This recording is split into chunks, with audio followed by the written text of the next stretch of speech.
for attending this workshop, the fifth workshop. This is one of the priorities or one of the strategic initiative in KNIKS in cooperation with our partners, of course, universities, University of Indonesia, UIN Syarif Hidayatullah, IPB University, and IAEI Jakarta chapter.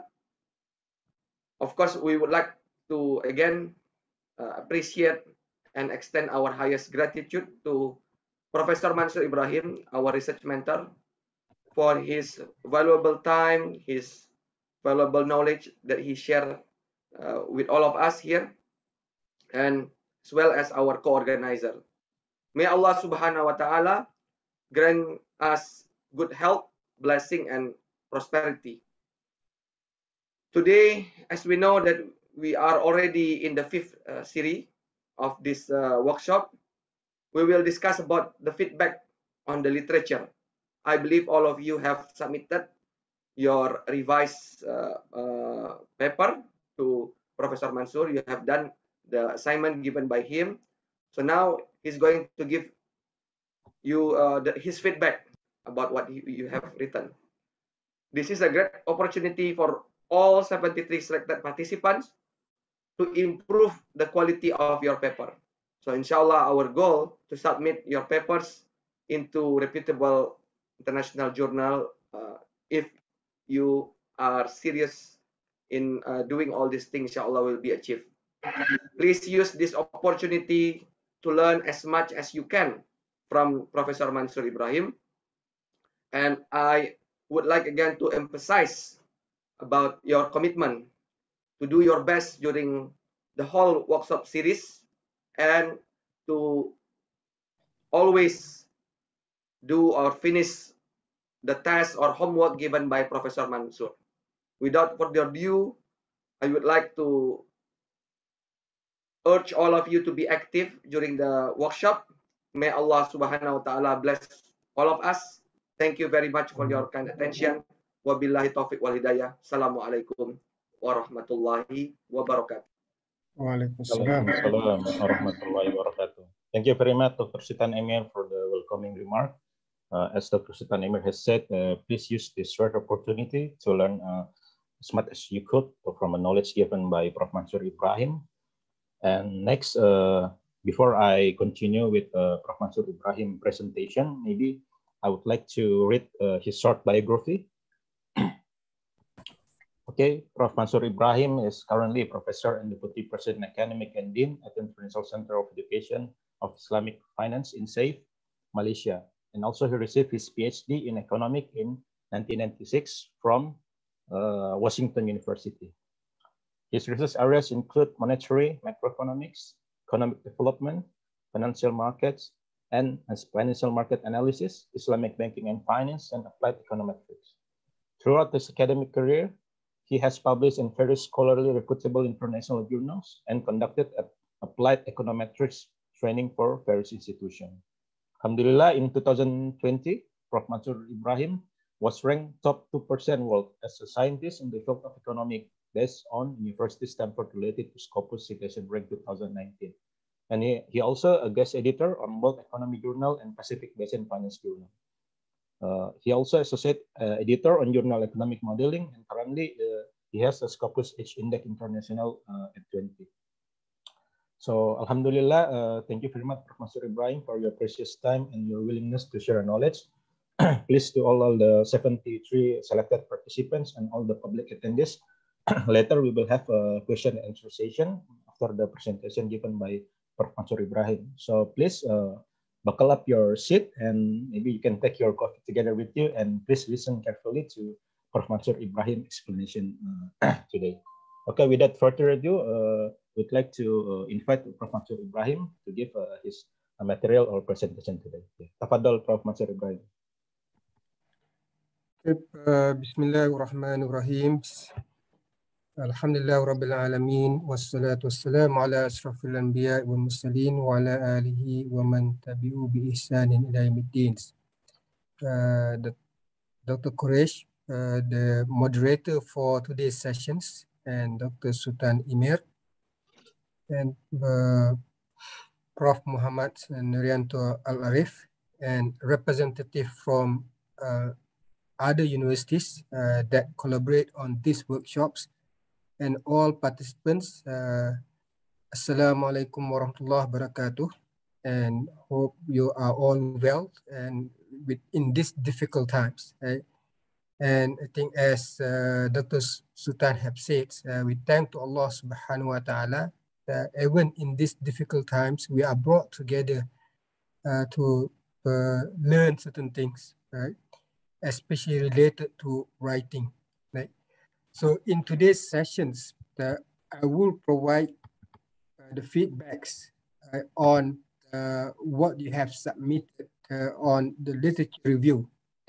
But also I will touch a little bit on the introductions, because there exist connections between introductions and literature review, right? Because what you need to review must back the research objective that you have stated in your introductions. So I will mention a little bit regarding the introductions, and then I will go to review, right? So my plan today would be that to provide you the overview first, the overview of the article or the write-up that has been submitted to me, right? And then I will give you general feedbacks, right? In general, what I observe in the literature review that have been submitted together with the introductions, right?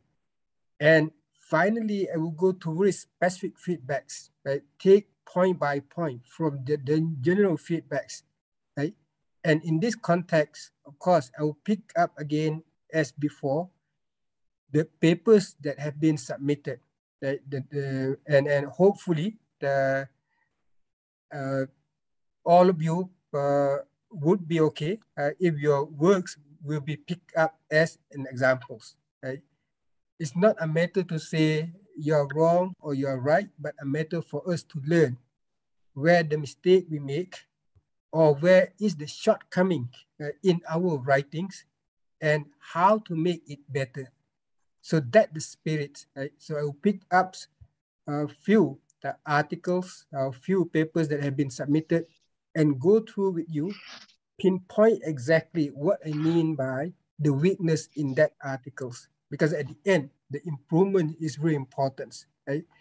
And writing, you have to remember, I think I emphasize many different times, is a journey, right? Kind of quite long process. You must be, or you must have been writing more than, let's say, 5 papers for you to be comfortable on writing, right? Now we are starting writing, right? So that's why sometimes when we wrote, there may be some elements that can be improved, some aspect that must be improved, right? So those are type of things that we'll try to highlight in this feedback related to the way you write your introductions and your feedback.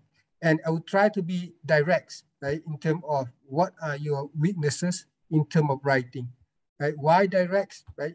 Because normally we are all from orang kata rumpun Melayu. We are so soft in terms of providing feedback and try to be diplomatic, but then I will try to be as direct as possible. Why? Because being direct, it makes it clear for us to understand exactly where we should improve. And that one more important, right? More important because we are together in order to improve our writing, right?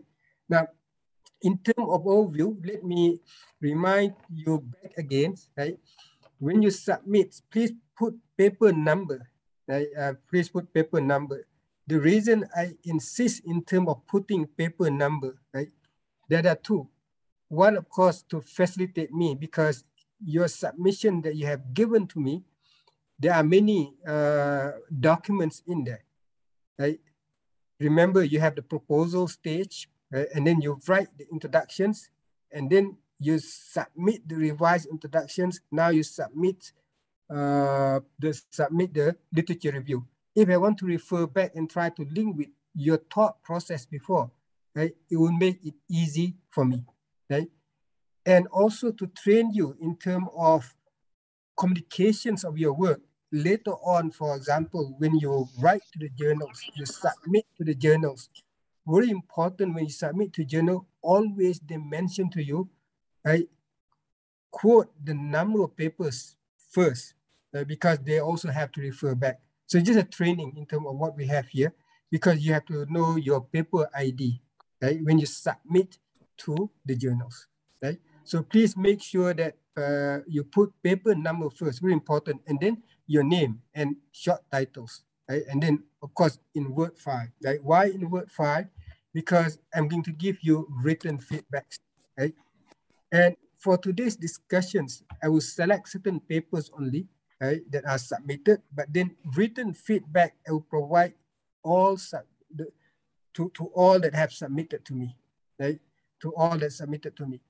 I will mention from time to time, because I have read and I require the words, because normally I will put my comments, I will put my revisions, suggested revisions, in the Word file, so you can see exactly how to approach rewriting your work, right? So, but then I will give you for all submitted papers through emails, right? And that will be the written feedbacks, right? And as always, that when we write, we have to be ready to revise, not once, not twice, because writing requires a lot of revisions, right? English is not our first language. But let me tell you, even those who have English as their first language, right, they still revise their works, right? And I still remember in one of the workshops, the same workshop as what we have right now in terms of publishings in reputable journals delivered by editor of the journals, right? Prof. Gondry, who was then the editor of Pacific Basin Finance. He mentioned clearly, when we write an article, be ready to revise more than 10 times, right? So that's why any work that we have done, any writing that we have done will not be finals, right? We have to keep on revising as we go along. Toward the end, when we write the whole things, right? So that the commitment that we must have in terms of writing. Now, very important, you do this thing for few papers only, right? Once you become comfortable, you have built up your skills of writing. Now, paper number 9, paper number 10, later on would be a lot easier, because you already know in terms of the flow on how to say things and so on, right? So that's why learn yourself, learn these skills of rewriting, right? And also I have to mention to you, when I read your work, right, put in mind that you are writing not for Indonesian audience, that you are writing for international audience, right? For example, because I have seen you put some words that no one know except Indonesians, right? For example, you put PUAS, right? Which is the interbank. I try to put what it means there. That even myself, I do not know. I have to look at what exactly it means, right? Use the terms that reflects basically, or the term that all people will know. Right? Of course, in Indonesia, they call PUAS, but this is basically Islamic interbank market, for example. Right? So you have to put Islamic interbank market, right? So use, for example, nomenclature or the terms that your international audience would know. And that one really important, because in many instances I have seen that you put in, for example, PBRS, if not mistaken, but then you have to translate that so that people know exactly what that institution is, right? So these are basically very important, right? Remember, put in mind that you are writing for international audience, which means that you cannot take for granted that all people will know what you have put in if you refer to the specific words, right? Or the specific thing related to Indonesia, right? So we are writing for international audience, as what we have been mentioned, I think, in all the introductory remarks by Dr. Sultan Imer. We aim to publish in international journals. We start our steps to achieve that aims, right, a small step, right, to learn on the writing, because there are many more aspects that we have to do in terms of, let's say, learn the methods, for example, right? So we start a small step here, but hopefully with this small step, we will achieve our aim at the end, right? But of course, hard work must be there, right? But put in mind, you are writing for international audience, right? So you cannot, basically when you think I'm writing for international audience, what it means in this case, that you are writing not for your interest alone, but you have to think of what others are interested in, right? So which means that there must be alignments between your interest and then the interest out there, right? Very important parts. Right? If you write something too specific, for example, for the Indonesian case, of course, you may have interest, right? Indonesian audience have interest, but then will the international audience have interest? So those are type of things that you have to think in the context of writing. So let's put ourselves into writing for international audience, right? Because if you are writing for international audience, right, it will also suit the Indonesian audience, right? But then if you are writing for Indonesian audience, maybe not of interest for international audience. So those are type of things that we have to think in terms of writing, right? So these are part of reminders that I normally give when I provide feedbacks, right? And regarding the submissions that you have. Now, let's look at our progress so far, right? Let's look at our progress so far. Now, in my files, right, in my folders, I received 71 proposals that have been selected from so many that have been submitted. I think the committee have worked hard in terms of screening the proposals, right? Take the one that have potentials to be developed further, right? And we have 71 proposals. Now, after the first series, first workshops, right, you have to submit the field form introductions. I received 58 submissions, right? And based on that 58 submissions, then we have the second workshop, which I provided you the feedback regarding the introductions. And after that feedbacks, then the task was you have to go back and look at your introductions, right? In connection with the feedbacks, right? Again, the feedback has been given and revise them and submitted back the introductions, right? And after that second workshops, right, I receive basically the one that have revised backs. Of course, I have a lot of introduction that has been submitted before the second workshop, but then after the second workshops, right, submitted back 3, right? 2 submitted revised introductions and 1 provided a full paper, right?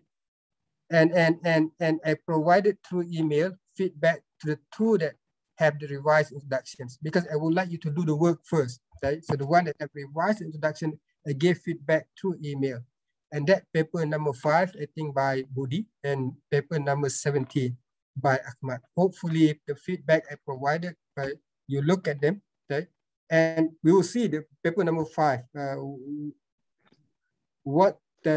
how the introduction evolved from the early one to the new one, right? In terms of after the feedbacks. And that one really important part, because we have to keep our communications going, right? But I would like to request you to do certain things first before I provide you the feedback, right? But paper number 5, paper 17 provided feedback. But then more introductions that has been revised came in, but they came in together with literature review, right? They came in together with literature review. Now, the one that came in together with literature review, I have 16 submissions. You look at the drop that we have here, from 71 proposals selected, there became 58 submissions of the introductions, and then now 16 submissions for the intro plus literature review. I will give you a list in terms of this case for the submission that I have received. If you have submitted, because maybe I have missed, because sometimes when I get I do not know, these times, all of the submission go to my junk email, but I managed to get all of them.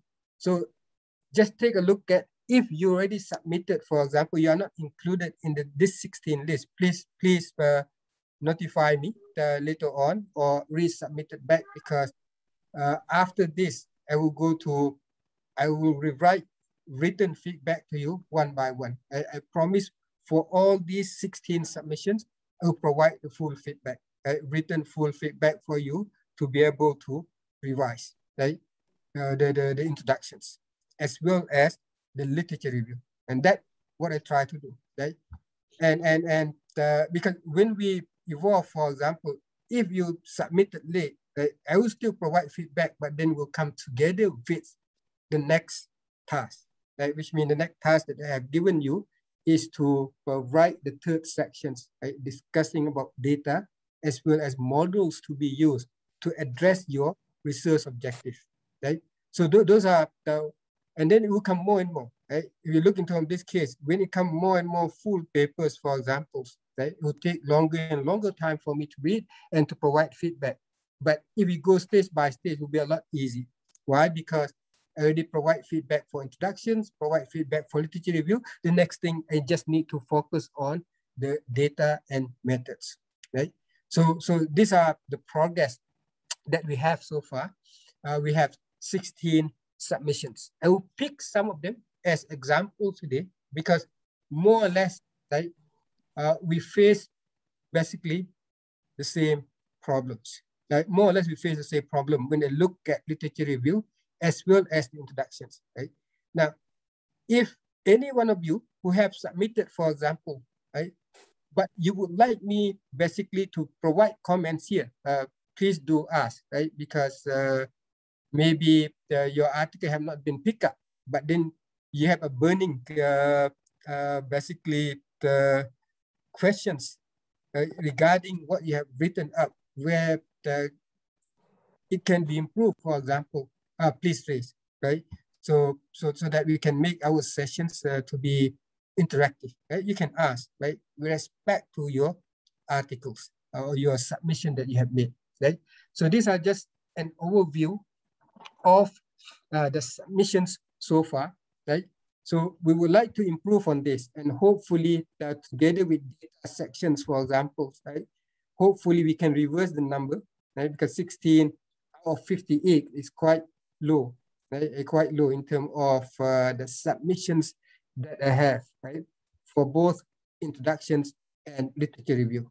So let's look at the list, right? Those who have submitted, right? Take a list. Now there are 16 of them, right? Now, if you look, these are the lists that I have received, right? And the one, when I wrote in blue lines here, I referred to the study that used secondary data. When I use basically black color for the words, then the study used primary data. Right? So what I have received here, paper number 2, looking at twin deficits, scope, and energy sector in Indonesia, right? And we have number 5, the one that I mentioned that I provide feedback on introductions on COVID-19 Islamic equity market reactions. And then we have number 9, number 14, right? So these are basically the article that I have received, right? Both introductions and literature review, right? And go on here, we have 19, article number 23, and article number 25, as well as 21. The only thing I would like to check with the authors of article number 19, right? Because in my notes that I have before, in my slide that I have before, I put primary data, but I see this one, I'm not sure whether it's primary or secondary data. The topic looked like you are going to use secondary data, so please confirm with me. Because I think secondary data, but then in my note I have is primary data that you are going to use, right? And these are the articles, right? Analysis of Sharia economic financial literacy and its impact on investment Sharia decision in Indonesia. And then we have ones that use secondary data, that nexus between financial inclusions and economic growth, right? And then we have number 44 and number 47, right? And 3 of these use primary data, right? Why very important? Because when it comes to write-ups, right, a little bit different between those two, right?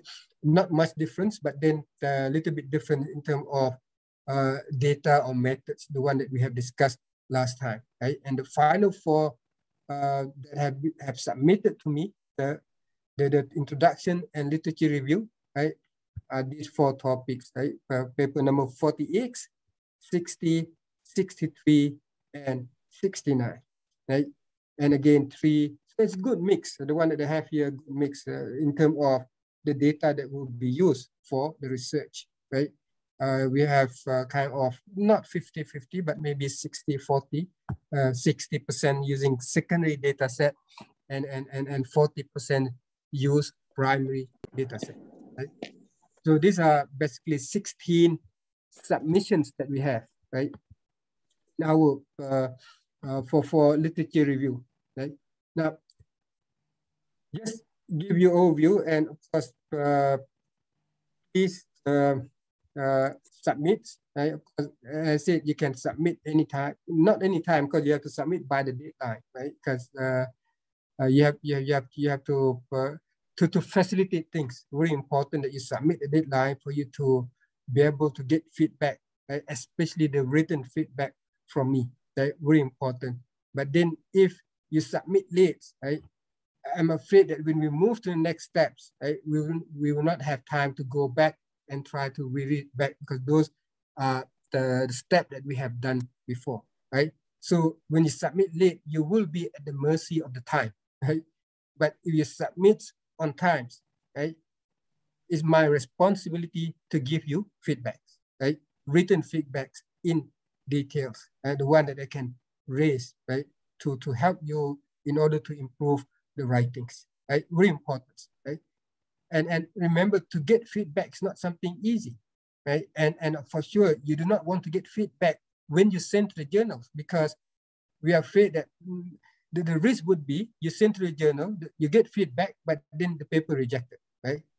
And once we write the articles, believe me, in my experience here, you try to give to your colleagues, or you try to give to, or to present in the conference, for example, again, the feedback quite difficult to come by, right? Because doing research is basically, we try to learn certain things. In order to learn certain things, there must be someone who gives feedback to us, right? Pinpointing what can be done, what can be improved, right? Pinpointing the way to interpret the result and so on. But then the nature of the conference sometimes that we go to, right, we do not receive good feedback, right? The most important part, we need to get direct feedback. Even harsh feedback, we want to get direct feedback so that we can improve and write our work. And that one really important, right? So I will try to keep providing feedback to you as far as, right, you submit on time. But if you're not submitted on time, then you are at the mercy of time, right? Because I have to spend my time on those who have submitted on time first, right? Before I go to the next group that have submitted late. And that's why really important, right, that you have to complete your task. Because the idea, I try to see the approach of your writing, and try to make inference of the way you write. And everyone have different way, but then for me, I have to look at on how to suggest to you on how to improve the writing part, right? So these are a little bit overview of what we have done so far, right, with respect to the articles that has been submitted, right? Now, let me give you basically the general feedbacks first, because we are going to go into more details, right, one by one, right? Hopefully, with the time that we have, I can go back and forth between what you have submitted, right? And for those of you, as I mentioned, where the articles are picked up for discussions, right? Do not feel shy, do not feel bad, right? Because at the end, right, all of us are in here to learn together, right? To learn together. So take that. Right? It doesn't mean that your work is not good. just means that it just needs to be improved, right? The idea is there, but how the writing should be improved. And that's what we try to learn together, right? And I will give you basically the general feedback first, right? Now, we look at what we have submitted, right?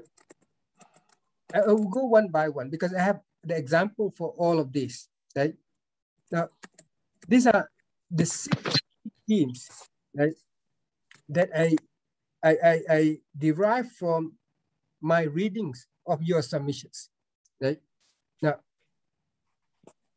the first there is regarding the issues and the problems investigated. And this basically related to the writing introductions, which I feel that I should again emphasize and provide feedback, right? Because some of you have mentioned revise the introductions and put together with literature review and submitted together, right? So I have to give feedback on this because introduction has been submitted.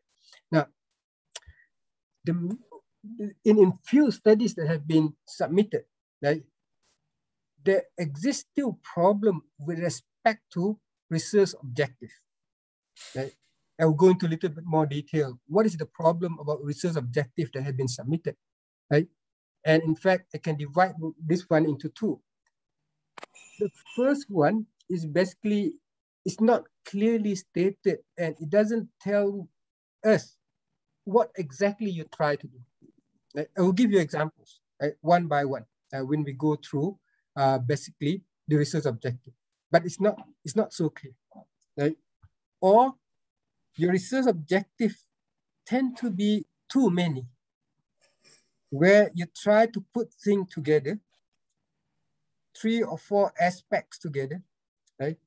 But then you do not build up your objective in a coherent manner, right? It kind of quite disconnected, right, between various parts of your research objective. And that the problems that I see that in your work, right, the research objective. There are some that are very clear in terms of stating your research objective, right? But then when I look at the write-up, there seems to be some disconnection despite very clear statement of research objective, but some disconnection with the writing in the introductions, right? I will give you an example one by one, right? So you use this as checklist and go back and try to think, for examples, whether you have stated your research objective clearly or not, right? And all the work that has been submitted here, we look at, right? All the work starting from the first one, second one, third one, fourth one, and so on. Based on the topics, for examples, right? Except 1 or 2 topics, we are clear in terms of what would be the research objective, right? When you read them, right? For example, if you look at the first one, this must be something that you try to do related to how twin deficit, sukuk, and energy sector are related, right? And the second one, clear cut, right? You try to look at the impact of COVID-19 on Islamic equity market, and your sample is 3 largest Muslim countries, right? So these are basically clear cut from your topic, right? But then how about your write-up? Is there any coherence in terms of highlighting back this research objective? Okay, so I will try to give you basically the discussions on the research objective. Right? Try to go back for you to, again, going back and rethink back the way that you state your research objective. Right? It must be clearly stated, and I can see that you have stated clearly, but the connections with some other parts of your introductions might be missing, right? And the second part, right? Remember, I will go into specific one by one. I will go through your scripts that you have submitted, right? Try to indicate what do I mean here, right? Now, in terms of the objective, right? Once you have your research objective, if you look at here, right? The key part is here, right? The key parts of your the key part of what you have here, right? You want to look at your research objective. The whole key, your research objective. Why is it research objective? Because this research objective that you have, which must be clear, have to be motivated, which means that you must have reasons why you want to look at research objective, which means, in this case, what are the issues that you face that motivate you to look at this objective, to address this objective? Okay. One of the submit work is between financial inclusions and growth. Right? For example, you want to look at financial inclusion and growth. What are the issues behind that? Right? And you want to look at OIC. What are the issues that you observe in the OIC countries that motivate you to look into these connections, the connection between financial inclusions and economic growth, right? So these are very important. And again, basically, we are not able to motivate research objective in terms of putting the issues and problems, right? Some that I observe, you have issues and problems, but it's not properly put, right, to motivate your research objective. And again, as I mentioned, I will go through the example and show you what do I mean in terms of this case, right? You must have, if for example, you want to look at the impact, right, of COVID-19 on the performance of Islamic equity market, what are the issues here? What are the problems here that you try to look at? Right? So you must link back to that problem and issues. And you can motivate in many different ways, right? As I will try to give feedback when I go to a specific write-up that you have done. Right? So these are basically the second general observations that I have with respect to your objective, right? So we have plenty of time today to discuss, right, in terms of all these, right? So I will try to go one by one, and each one of them, once I complete, then we open up right away the Q&A so that you understand exactly what it means in terms of my feedback with respect to research objective. And objective must be motivated by issues and problems, right? And studies review, right? The review, studies that you review, right? The key here, right? When you read the literature, as I mentioned before, right? You can read a lot, right? Any articles, but then you have to pick up the ones that are relevant to your objective, right? Not to your broad area of investigations, but more relevant, closer to your research objective, right? Because sometimes when I look at, there are studies that have been cited, right? There are studies that have been cited in your work, for example, right? That has been cited in your work, right? But then those studies have been cited are not related so much to the research objective. So that brings up, for example, the query, why is this study relevant to your research objective? How you make connections, for example, right? When I try to look at whether there exist connections, it has not been explained, right? What is connection between this one, right, with your research objective?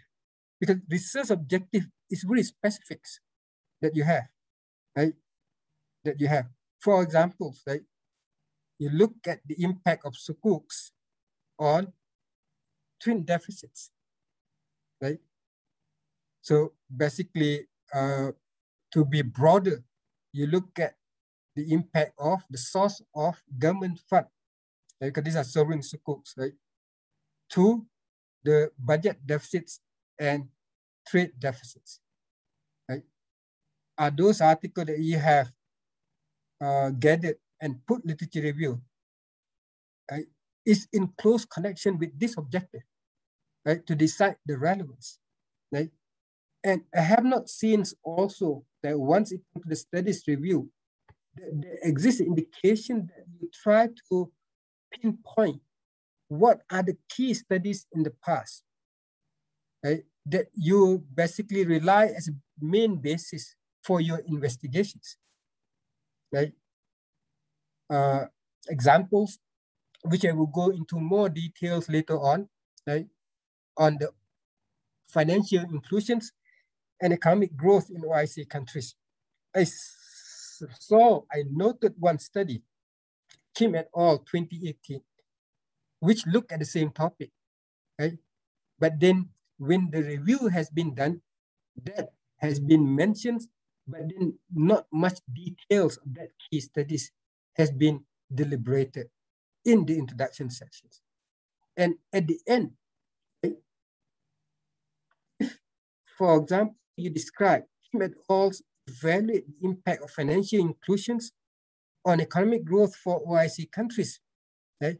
But nothing's there that you have mentioned, for example, what made your study different from Kim et al.'s? Readers will start asking, and then how your study differ from those, because topic exactly the same, the sample exactly the same, right? What are the differences? You do not tell, for example, your difference. You don't highlight the differences, aspects, right? That there are differences, right? From your work, from the existing work, then people will start asking, right? And at the end, for examples, right, people start saying this study has been done before, right? And if, for example, examiners or assessors of your article, those who review your article, went and read Kim et al. And read your article, did not find any difference, then mostly the paper will be rejected, right? So you have to highlight from the beginning, right, in your review, certain aspect where at the end, right, you come in and try to close the gaps, right? So those are things that I note in terms of this case. And I have noted that there are no details given, right, of the studies that you have, right, that you have reviewed. When I said no details, mean that detail related to the aspect that related to your contributions, right? Because if, for example, let's say you would like to look at you would like to look at the one that on ethical identity, for examples, and the study on this. Let me take a look back, right? The one that you have written here, right? Ethical identity, for example, and inequality. You would like to look back at those, right? So basically, you have to give details, right, of those studies that are related to maybe concept of religiosity, for example, right? Some sort that are closely related to the ethical identity of the firms, right? Or even in terms of response, being corporate socially responsible, right? Some of the key studies that are closely related in the more highlight need to be given, right? But I found that in many of literature review, very brief, right? And I'm not sure, based on literature that have been done, which studies that has been mentioned here of more relevance to your work, right? And which studies are not so relevant to your work. For, of course, we have to put those that are relevant to our work, but then some studies that have been put in is not relevant to your work. Some related to your work, but not so close to what you have done. So basically, what I try to bring up here, when you review literature, right, you must be able to tick a few studies that you have read that are close to your work, where your work built on those studies, and try to add extra. And that your contributions, what you try to add extra, right? But then for that to be known, to be apparent, to be obvious to readers, you have to highlight it, right, in more details. But then one that observe the lack of details. And when it comes to the structure and how you structure your literature review, these are related to specific studies that you have done. where's details and so on. When you pick up one study, you review whether that study is relevant or not. And so these are the issues that I observe in your literature review and also detail. But then when you look at the whole structure of the literature review, one of the things is basically that are less understood. And this one, again, I believe that I have to discuss again, because I've mentioned before, in the context of theoretical relations. Right? What are the theoretical relations? Because sometimes we try to put a lot of things in there. Right? We try to put a lot of things in there. For example, the one that are looking at monetary transmission mechanism, they put all type of monetary transmission mechanisms in there. And they put the theory regarding the sources of inflation in literature review. Are those the right theoretical relations that we want to put in? So those are type of things that we have to look at, right? Because at the end, we have to relate back to our research objective, right? Our research objective. Now, and then the whole structure of your literature review, right? Again, when details not there, the next thing, what are the right information that need to be put there, right? How to structure. Structure means that you have to write a script that tell the story, right, of the past literatures. You have 10 studies that you have read. Now, how to link those studies together? Because remember, when we discussed regarding literature review is not a listing of studies, right? But then take literature review there and you organize them, put into structure, tell some stories from the literature review so that people know what we understand, right? And what we need next to further our understanding of the subjects. And what do we need next there? The gap that we have to emphasize, right? So there exists the structural, I think, weakness in the review that we have written, right? And as I mentioned, details related to information that you extract from the literature review. I think some of you, thanks for submitting also the tables, right, of the study and everything in there, right? But then those, what you have done in terms of putting table that you review literature need to be translated and need to be put in your literature review in a structured manner, right? So these are 6 different aspects, right, that I observe, right, from your submissions, right, from your submissions. Now, we will walk through one by one, right? We are going to go into details one by one. I will give my examples, right? And then I will let you ask that related to what you are, related to the work that you have written, right? And then I can go through basically with all of you, right? But then using your work that you have written and then identify whether you have stated the objective correctly or not, right? Very important, because objective, try to train ourselves, have a statement objective, which are clear-cut, 1 sentence or 2 sentences, clear-cut. When people look at those, people know exactly this is what you try to do, right? Because sometimes when we look at the literature, right, we don't read the whole thing. We go directly to searching the word, the objective or the purpose, the aim of this paper, what exactly you try to do, right? And that objective basically need to be stated very clearly, right? So these are things that I would like to bring up in today's sessions, right? 6 important elements, right, that you need to pay attention, right, related to what you have done, right?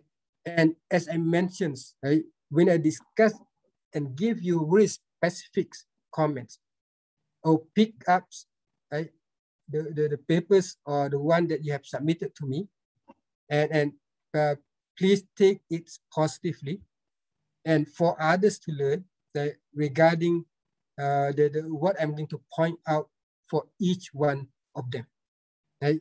And then if, as I mentioned, studies that have not picked up, but then you have the need to know whether you do the right thing or not, then we can discuss in terms of Q&A. And I will open up Q&A after I complete each feedback. After I finish giving feedback, an example for each one of them. Very important in this case. Now, in terms of your research objective, right? These are the articles, I picked up 5 of them. Right? Now, we look at the article number 25. What is article number 25? Right? I don't put names, so you don't have to worry about this. Right? Of course, you can check back. Asymmetric impacts of macro variables, right, through Islamic banks' house financing in Indonesia. Right? This is topics that has been stated. Right? Now, when I see the topics, okay, the impression that I have from the beginning based on this topic, there are 3 keywords here. Right? One is macro variables, right? Which, of course, based on this, I'm not sure yet what are those macro variables, because these are generals. Right? What are those that will be included, right, in your work? But then that provide me that impressions, macro variables. The second one's Islamic banks home financing. You say house financing is okay. Islamic bank home financing. So you try to look at how macro variables affects house financing. Right? So that's second keyword that I observe from your topic. And the third keyword, very important here, asymmetric. Right? Which basically you try to look at, because there are many different asymmetric patterns. I do not know exactly what you mean by asymmetric here, but you try to put in the asymmetry in the impact of macro variables on Islamic banks' house financings. Right? So that's chapter or paper number 25.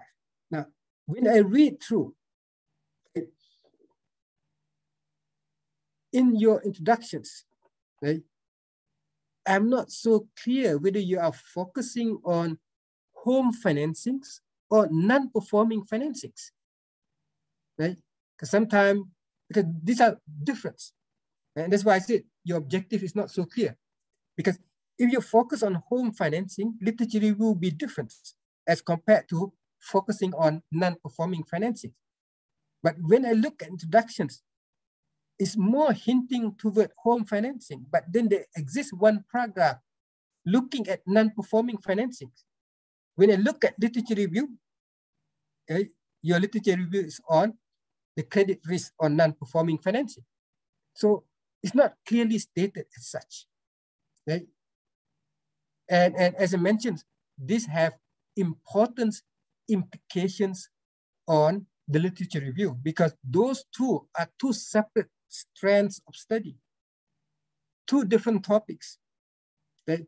And that's why I said, I'm not so sure whether you focus on home financings or non-performing financings, because even the motivations or the problem that you would like to raise here, it would be different. Right? Remember, you look at home financing, very specific in terms of your focus. Right? That you have to motivate why home financing or why non-performing financings, the house loans, for example. Very sectorial, very specific segments that you try to look at. Of course, very important, because home financing is basically substantial portions of bank financing, but I have to know exactly where is the focus. And the research objective has not made it clear when I look in connections with the writing ups, right, in the introductions, right? And when it comes to macro variables, of course, the title can be stated macro variables, but then when you discuss and stating your objective, you have to be more specific, right? What are the GDP, inflations, interest rates? What do you consider each one, which one that you consider in your work when you say macro variables? And as I mentioned, these have importance implications, right?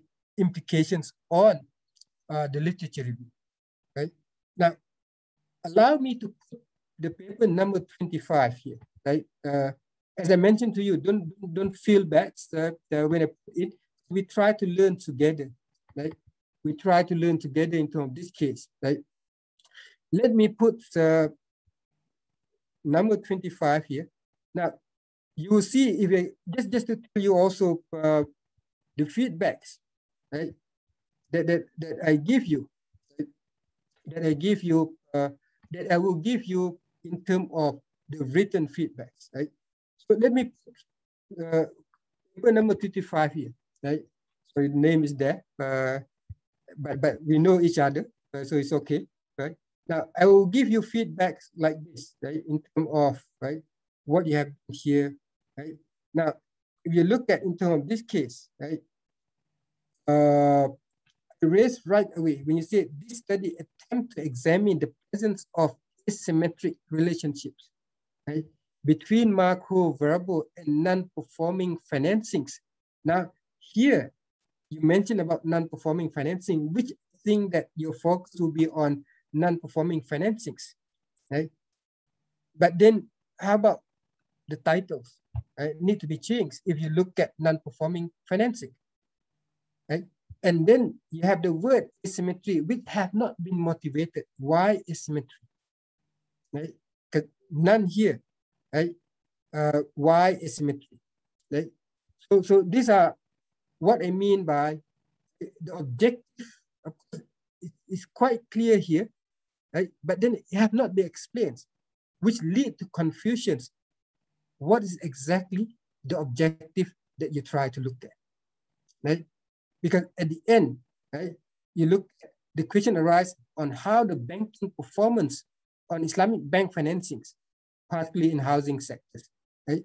So all these things, when you write, you have to understand the fact that financings and non-performing financing is two different things. And the way we motivate them will be different too, right? So that one of the things that I observe in terms of this case, right, in terms of financings and non-performing financings, right? And what you look at here, and then I mentioned in terms of this case, right, and so on, right?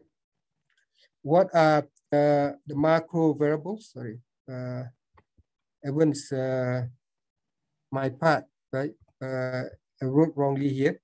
Have not been made clear in the introductions, right?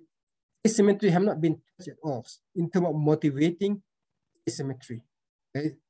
And then you say that at the end, with using Indonesian case, the housing sector financing, right? Which again doesn't give us whether you are looking at financings or non-performing financing, right? So when you say, for example, performance of Islamic banks financing in housing sectors, when you say performance, it can be both the quantity or the risk. Quantity means how much financing that you put in, and you test asymmetry, right? You look at asymmetry. What it means by asymmetry here have not been defined clearly. So these are what I term as not, right, basically not clear whether you are looking at the non-performing financings or you are looking at financing. When I go to literature review, it's clear you are going to look at credit risk or non-performing financing. But in your introductions, right, going back and forth, for example, between non-performing financings and financings, right? You look at here, what is the impact of macro variable to Islamic banks' house financing in Indonesia, right? When you look at this, right, it indicates that you're looking at financing, not non-performing financing. But then the above, you say that you look at non-performing financings, right? So these are type of things that create confusions and make your objective not clear, right? And then what it means in terms of the third one, I'm not sure. Does macro variable and Islamic bank house financing have symmetric or asymmetric effect? I would say that it's not about symmetric or asymmetric. It's about whether those variables affect house financing, right, in a similar fashions or not before and during COVID. Whether the impacts of macro variables are different between those two periods, which normally we do not put in a context of symmetry or asymmetry, right? So these are basically not clear objective that has been provided. And that's why I say in terms of this case, the objective must be clear, right? Because once you are clear your objective, the way that you strategize and how to motivate that objective will become a lot better as compared to not so clear, right? Because as I mentioned, if you want to study determinants of financing, there are separate literature. And a lot have discussed determinants of housing loans, right? And I can give you articles that appear in Q1 journal, for example, Journal of Banking and Finance, that look at housing credits, right? Housing credits, 2 or 3 articles. What determined that housing credit? And theory also would be different, right? So that's why pinpointing the objective is highly important. Be clear on your objective is highly important because the theoretical relations also would be different, right? So these are basically the one that I would like to emphasize in terms of being clear regarding the objective, right? So let me share back here of this. And I've mentioned paper number 25, right? Paper number 2031, which look at monetary transmissions mechanisms, right? Now, again, the issue that has been stated is not clear even in the titles for this one, unfortunately, because you try to look at the difference between conventional and Sharia monetary policies, right? Now, I'm not sure whether there exists such a thing as conventional and Sharia monetary policies, but based on the discussions, right?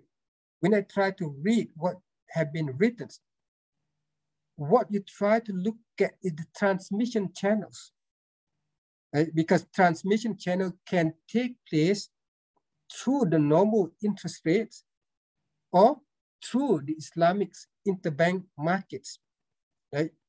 So that transmission channels, it's not about policies being, because the policy will be more or less the same policy, the same instruments, but the channels might be different, right? So you might want to look at on how the rate of returns or interbank rate, for example, the Islamic interbank market respond to monetary policies, right? And how the conventional interbank market respond to monetary policies and in the process transmitted the impact, right? So I'm not sure what are exactly that try to look at when I read in terms of the objective that has been given, right? Objective that has been given. And then, right, economic growth, inflations as a control variables, right? So I'm not sure whether when it comes to the transmission channels, right? Because here, understanding must be clear in the context of what you try to do, right? And you put in terms of monetary policy and growth, right? And then also inflation is in there. But if inflation is a control variable, so I'm not sure why inflation is control variable. What do you mean exactly inflation is a control variable, right?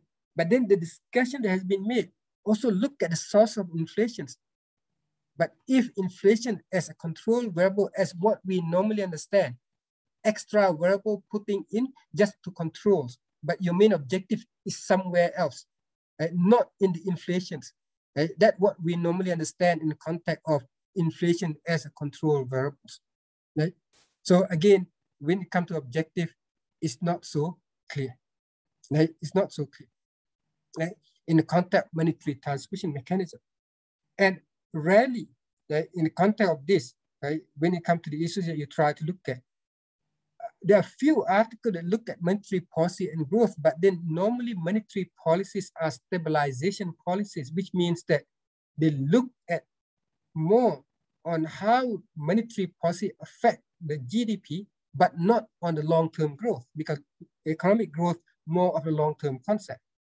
Okay, so the whole thing that has been put introductions and the whole write-up make basically sorry, the introductions not so clear, right? And paper number 39, right? When I read paper number 39, right, I look at the objective is clear cut. You want to examine empirically financial inclusion and economic growth, which I think that you mean you want to see the impact. What is the impact of financial inclusions on economic growth in the OIC countries? And that's what I believe that you try to do, right? And that bring me up, basically when I read the introduction, that bring me up the Kim et al. That you have cited in your work that look at exactly the same topics, right? So when I try to read, I try to find out, right? I try to find out where your study here is different from Kim et al. 2018, right? And I found in one paragraph, you look at or you mentioned digital finance, right? So I guess this might be something that would be different in your work. But then when I go to your your objective, for example, right? When I go into your objective, digital finance is missing, right? So I'm not sure exactly, and make the objective unclear, right? And when your objective itself is stated clear, people would understand. You would like to look at the impact financial inclusion on economic growth, but the whole write-up have made your objective not clear. I'm asking myself when I read these introductions, where is digital finance, okay, in your introductions? Right? Let me again share in terms of this case. Right? This is just for us to learn, right, that we must be clear, right, in the context of what we have done, right? Sorry, 31's. Let me share with you. Very, very interesting, right? If you are able, for example, to pull out digital finance, but then you have to be clear, right? This is what we say here in terms of what has been put in there, right? And maybe later on we can pick up one and we can rewrite back, right? And I give all the feedback here, which I will provide you, right? An economic without, see, you look here. This is quite interesting because you try to highlight your difference. Right? Of course, the way you highlight is something else, but then you try to highlight the study only focus on financial inclusions. Right? The studies that you have mentioned there, without conducting digital finance, right? And then you try to bring in ICT. So I would say that with improvements on the right, right, this can be a subject or the objective that worth looking at, because now you bring up the ICT, because you need to explain more why you want to bring up ICT. But then when you state your objective, for example, right, these are your objective. Again, right? So examine empirically financial inclusions and economic growth in OIC countries. So I ask myself in terms of this case, now where is digital finance? Because this your unique feature here, your distinguishing feature from some other studies, you try to put in digital finance, right? How digital finance can help, for example, right? And in fact, right, we can discuss further in terms of this case. Sorry, let me in financial inclusion. We can discuss further in terms of this case. These are quite good topics, right? You have ICT, right? And you have financial inclusions. Now, the only thing that you need here, the context, right? And you have the context here, COVID-19 pandemics, right? And your arguments would be maybe the countries that are well equipped with digital finance or with ICT, right? We allow economic agents, right, to benefit more from financial inclusions.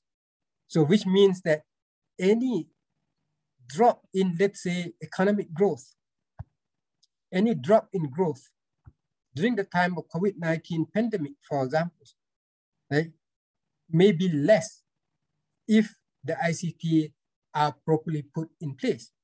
And you can motivate that through various type of things, right? Various type of theories, right? But then what have been written here are not clear, right? Because it's not highlighted. We look at, you do not leverage on your strengths or your contributions when you state your objective.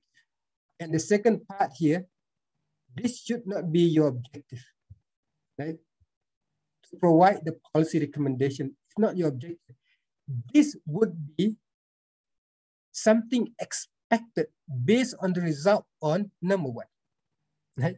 So something expected, which means that with the result that you observe, what are recommendations that you should make, right? So it's not your objective. Your objective here is the first one, right? And of course, your objective also, for example, let's say you can put in, examine empirically the impact of financial inclusion. You can say to evaluate whether ICT, for example, right, play an important role in facilitating the impact of financial inclusions on economic growth. You have to bring up, right?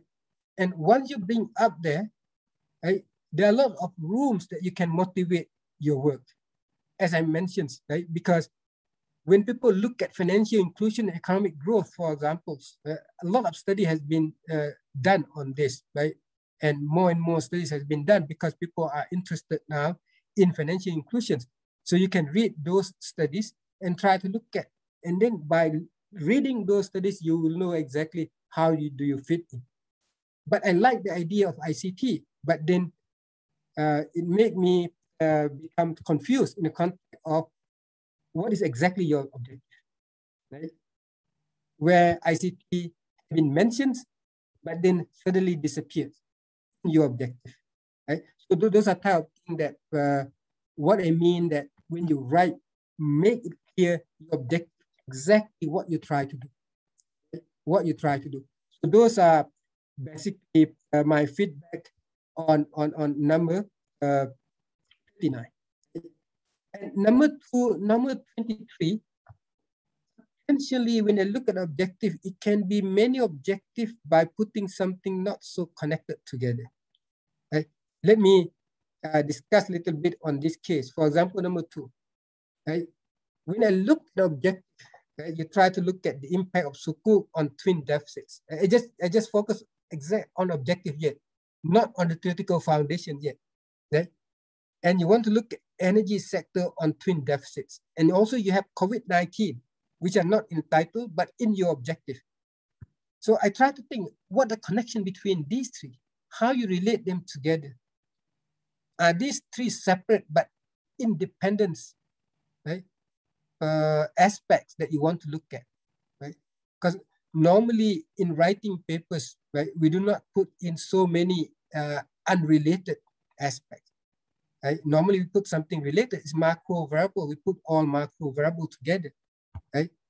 And even if you put one sukuks, which is the instruments, right? The equity based or debt based, depending on type of sukuks out there.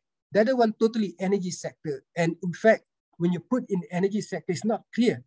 Are you looking at the price of energy? Are you looking at the productions? What exactly you look at energy sectors, right? So these are type of things that make it unclear in the context of stating your objective, right?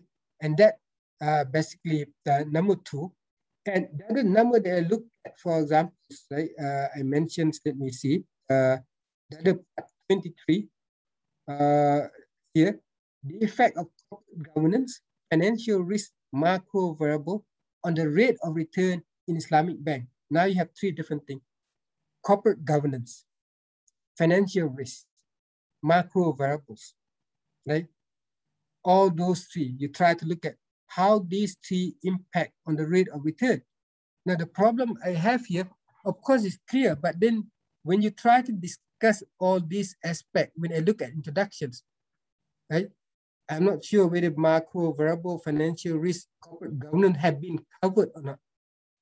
Right? And in fact, they may not have been covered. Even in literature review, for example, right, you do not review on this literature that look at the impact of corporate governance, financial risk, and macro variables. Right? So perhaps you may try to put so many things in there, right? So many things in there, right? And normally in the articles, we put only one aspect, but we go deeper, and the objective must be related to that aspect. You want to look at corporate governance and rate of return, focus on corporate governance and rate of return, but go deeper in evaluating how the corporate governance affect rate of returns. So when you try to put so many things, right? I'm not sure whether you try to put so many things, but or you try to put even control variables in your title, in your objective. So those are type of things that you have to look at when you write your objective. Okay? So these are the examples I give you in context of stating the research objective, right? And it's not clear what exactly you try to do, right? So the thing is very easy, right? You just need to say what you try to do, because empirical work is trying to look at relationship between the variables, right? I can give you the one that is clear, for example, 69, even if I'm not well-versed in these topics, like I'm not well-versed in this topic, for example, right?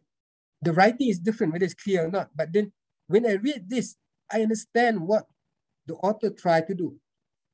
Right? The author tried to look at how religiosity affect loyalty. Right? These are related to Islamic bank customers. Right? How religiosity affect loyalty of the clients to Islamic banks. Okay?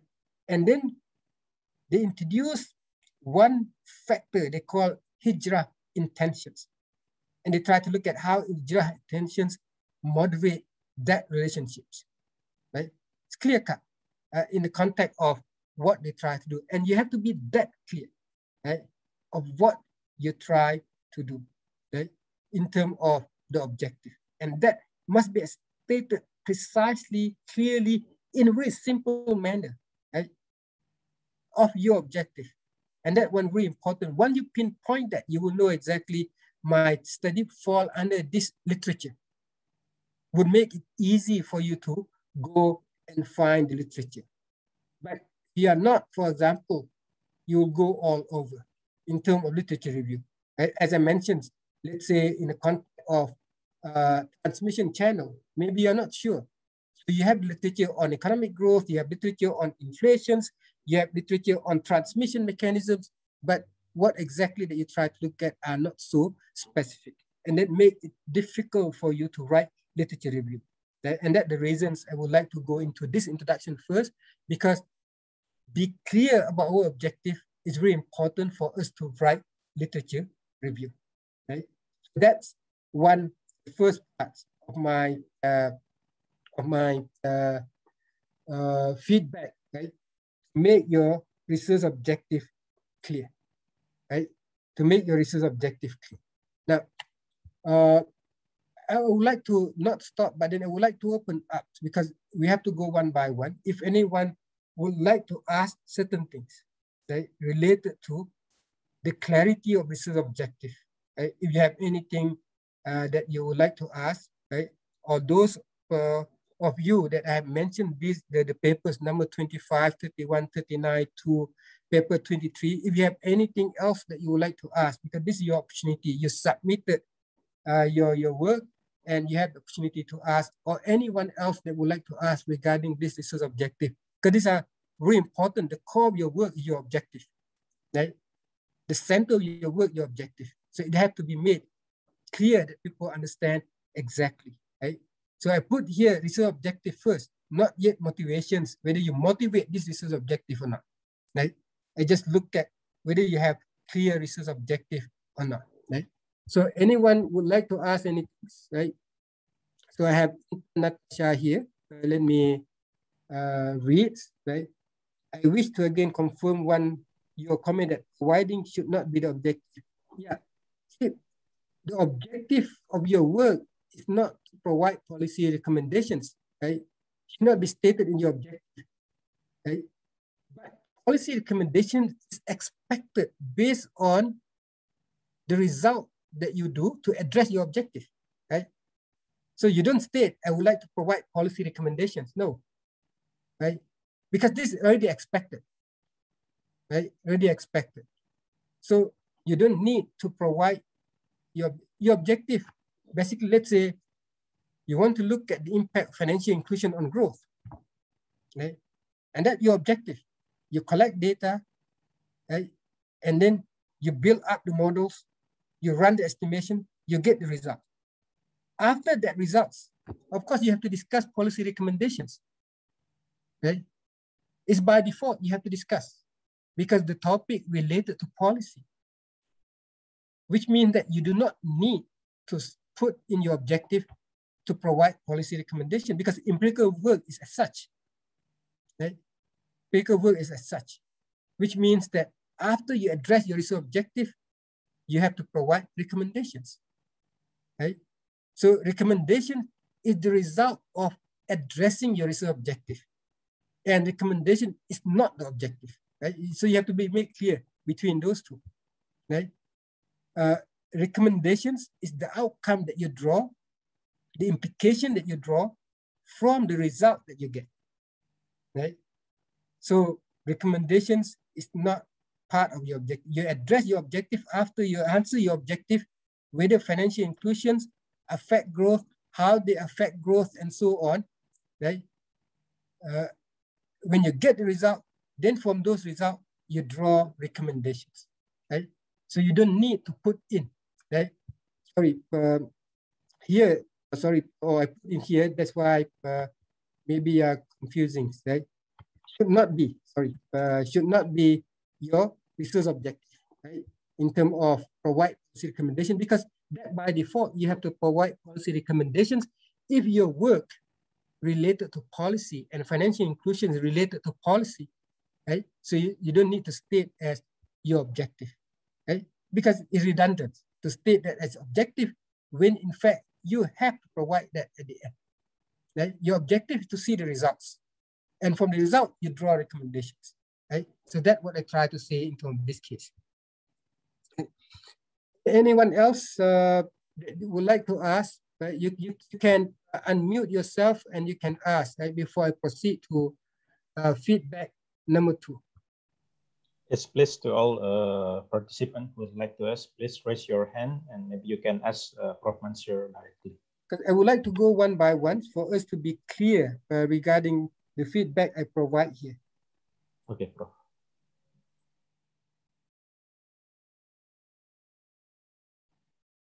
Okay. It seems no one's... yes, no one is tried to ask, but in chat, would you like to answer some of the question on the chat, Prof, or would you like to answer later? Because according to the rundown, the question and answer session will be at 5:15 a.m. Or would you like to answer right now? Which ones? Question from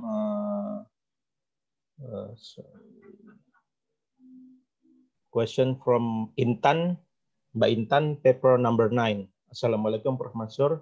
I wish to again confirm your comments that providing policy recommendation should not be an objective. Yeah, why is this so? Yeah, I already addressed that. Oh, okay. Yeah, I already addressed that. I think paper number 17 have been submitted. I will check, right, in terms of paper 17, they have been submitted. Maybe I misplaced. Or maybe also Nadia also have the paper. They can forward to me. I tried to look back, number 17. Okay. Okay, Prof. Okay. Let me know later if you would like to have a break, Prof. If you okay. I will go one more point because my plan to go to the objective first and second half will be totally on literature review. Right? Okay, Prof. So let me go to one more point regarding research objective. Now, you look at provide two papers here. Paper number 5, right? Just to see the communication that I have with Budi and what I suggested to him, and he need to do more in the context of introductions, right? And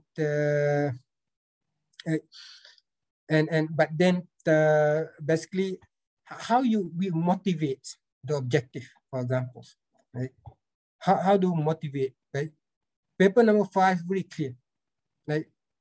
Try to look at, right? Paper number 5 very clear. Try to look at the impact of COVID-19, right? Of COVID-19 on, right? On the performance of Islamic equity markets, right? And they use the sample of three countries with largest Muslim populations, right? So that's the paper that has been submitted, right? Number 5, right?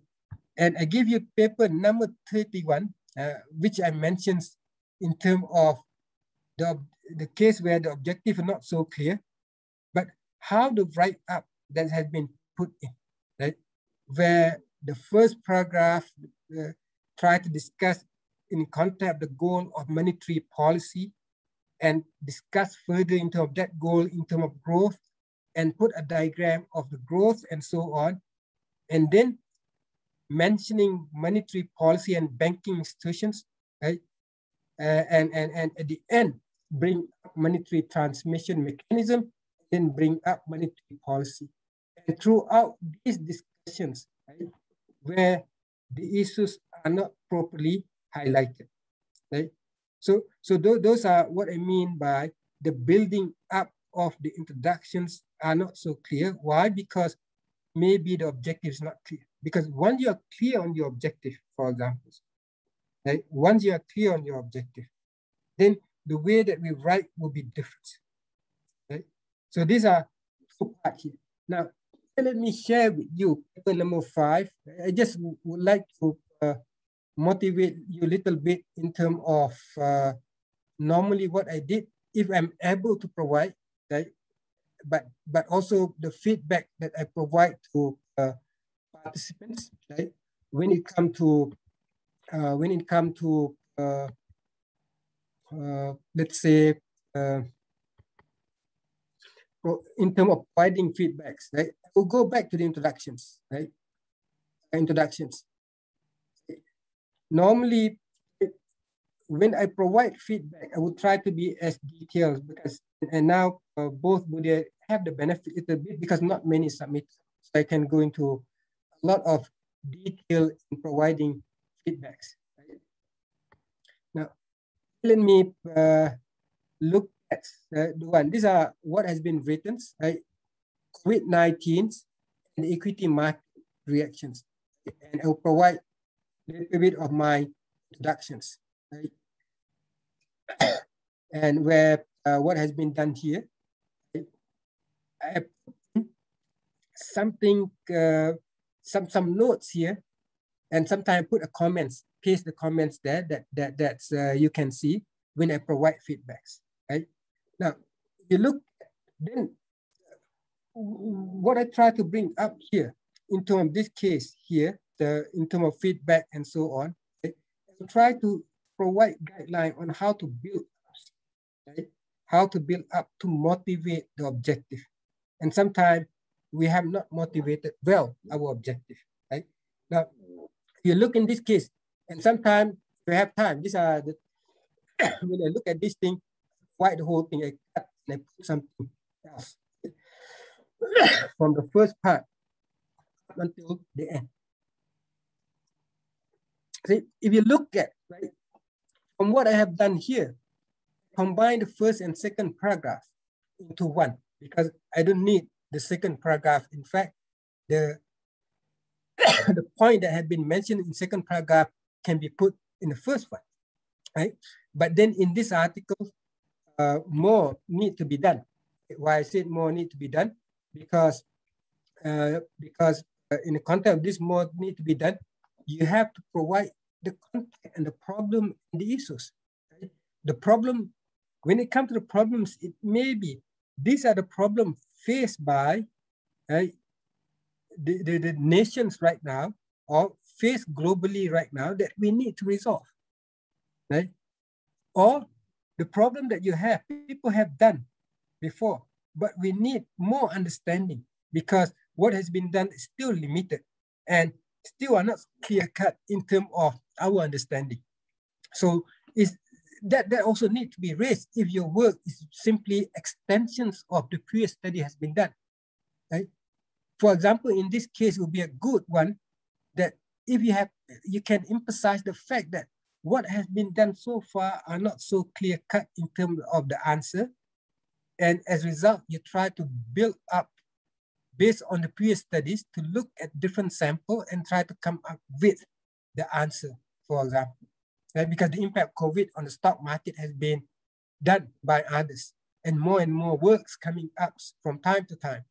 And in fact, in the literature review that has been given, there are a lot of listing of work that has been done. Right? So this is what I would do. And after the review, for example, let's say if I no markup, for example, these are the final one, right? Which I try to provide. If you look at the first one, just highlight. Right? And normally you have to remember, right? When you write your work, right? The message you try to send to readers, one paragraph should have only one message, right? And this paragraph just to tell the COVID-19 that have resulted in effects to the economy, including to the stock market, right? That you want to highlight. The occurrence, eruptions of this pandemic have resulted in impacts, right, on the economy, on the peoples, and that's what you would like to highlight. And that's why I combined the second one, because second one that had been put in just literature that emphasize the impact on the stock market, right, and stock market in many major stock market. And of course, these are not something new, because the global financial crisis is the same thing. People try to look at the stock market, the impact of that global financial crisis. And that's why I combined the first and second one. If you look at into this case, right, COVID-19 statistics, and this statistic met by the lockdowns, and this lockdown lead to the impact on the stock market. One message done, right? And going further here, bringing up back the Islamic equity market, right? As in the episode of global financial crisis, right? This health pandemic also have made some to look at whether Islamic equity market are resilient or not, whether Islamic equity market can hedge against COVID-19 risk or not. And then you mentioned the literature, right? And what you have to do in this case, when you mention the literature, you must highlight certain inconsistencies. So these are very important, because why you would like to address the topics that people have done before, even few people have done before, because you want to highlight inconsistencies. You want to highlight weaknesses, right? And one very easy way to highlight inconsistencies is to highlight conflicting findings, which means you have to search whether it's true or not. Islamic equity markets are more resilient. You can go back to the global financial crisis as an example, right? Where you can find some articles said Islamic equity market perform better. Some say no difference in terms of performance, and few say there exists lower performance, right, of Islamic equity market. Go and try to get those articles. Do not just confine, just build up your mind. There must be some things that are inconsistent out there, right? If, for example, all what has been done are all goods, for example, that Islamic equity market perform better, then how to justify, motivate your objective to look further using different countries, right? Because people, you already acknowledge the fact that they perform good. So you have to look at literature to build up your case, why you want to look at this topic, right? So these are the part that basically I see many weaknesses. You are not able to build up your cases for the objective that you try to address, right? So here they have everything, but then only the case you need to do. Why you want to look at this again? You need to present result, highlighting conflicting, right? And focus on the stock market, for example, right? Equity market. There must be something in there that said that these few studies may not be sufficient for us to draw concrete results, right? Moreover, they are conflicting in terms, the result seem to be mixed or conflicting. You should be able to highlight that. And this is a type of thing that you have to really search. And that's why we call research. We go out and search as hard as we can, try to come up with our understanding, right? To justify our work, right? And then you can motivate, given limited studies during COVID-19, right? And when yet the result conflicting, you try to assess, right? But then you look at three highest, now India, Pakistan, and Indonesia. Why these three? You must justify, right? Of course, these are the hard part, but if you want to do certain thing, right, you have to basically motivate your work, provide justifications. And this is not in there, right? If you look at this study is clear, but requires some little bit work in order to justify, right, why you want to look at this again in the context of these three countries and why these three countries. And you have done that, you have a good introductions because they have all the elements. You look at the one that has been written, and that's why I like the one that has been given to me here, because when we go into introduction before, you observe or you follow what I have mentioned, where you need statistics, you need the studies that has been done and so on in there. So they put the statistics, how severe COVID-19 and how COVID-19 has been met by policy response. And this affects the stock market, and studies have been done, stock market have been affected negatively. But then whether Islamic item market remain resilient, right, or more resilient is something's not known yet. Why? Few studies has been done, and we have more or less the results are not so uniform, for example. And that's what you try to highlight. And this motivates you to look further. But in contributing, in looking further, you are not looking at the same set of countries. You look at the countries with highest Muslim populations, but then you have justified why that countries that you try to look at. See, what are the reasons, right? And you look at these three countries, Pakistan, Indonesia, of course, Muslim majority countries, but India still remain Muslim minority. For example, even they have the largest Muslim populations. So you have to try to find some way in order to motivate this. And that's what it means in terms of justifying your objective. Build up your cases, right? There are a lot of places that the cases are not built up properly. Right? I can give you examples more, but then due to the time that we have, I will not be able to go through all of the examples, but I will provide, as I mentioned to you, the written feedback so that you understand properly how you build your objective, right? Because sometimes your motivations, right? So that you can take a look at the objective, right? What are the motivations, for example, behind it? And in fact, I put here These are the weakness. Almost all that I observe, building up a story to motivate objective. You are not there yet, which means more need to be done. And I will provide clearly for these introductions to all of you that have submitted, right? To all of you that have submitted for me to give feedback. I just provide you the example on how the whole thing has been built up and does not reach the goals that you try to look at. Right? So those are things that I would like to mention. Right? Now, the one that the objective is not clear, which I basically refer to the monetary transmission mechanism.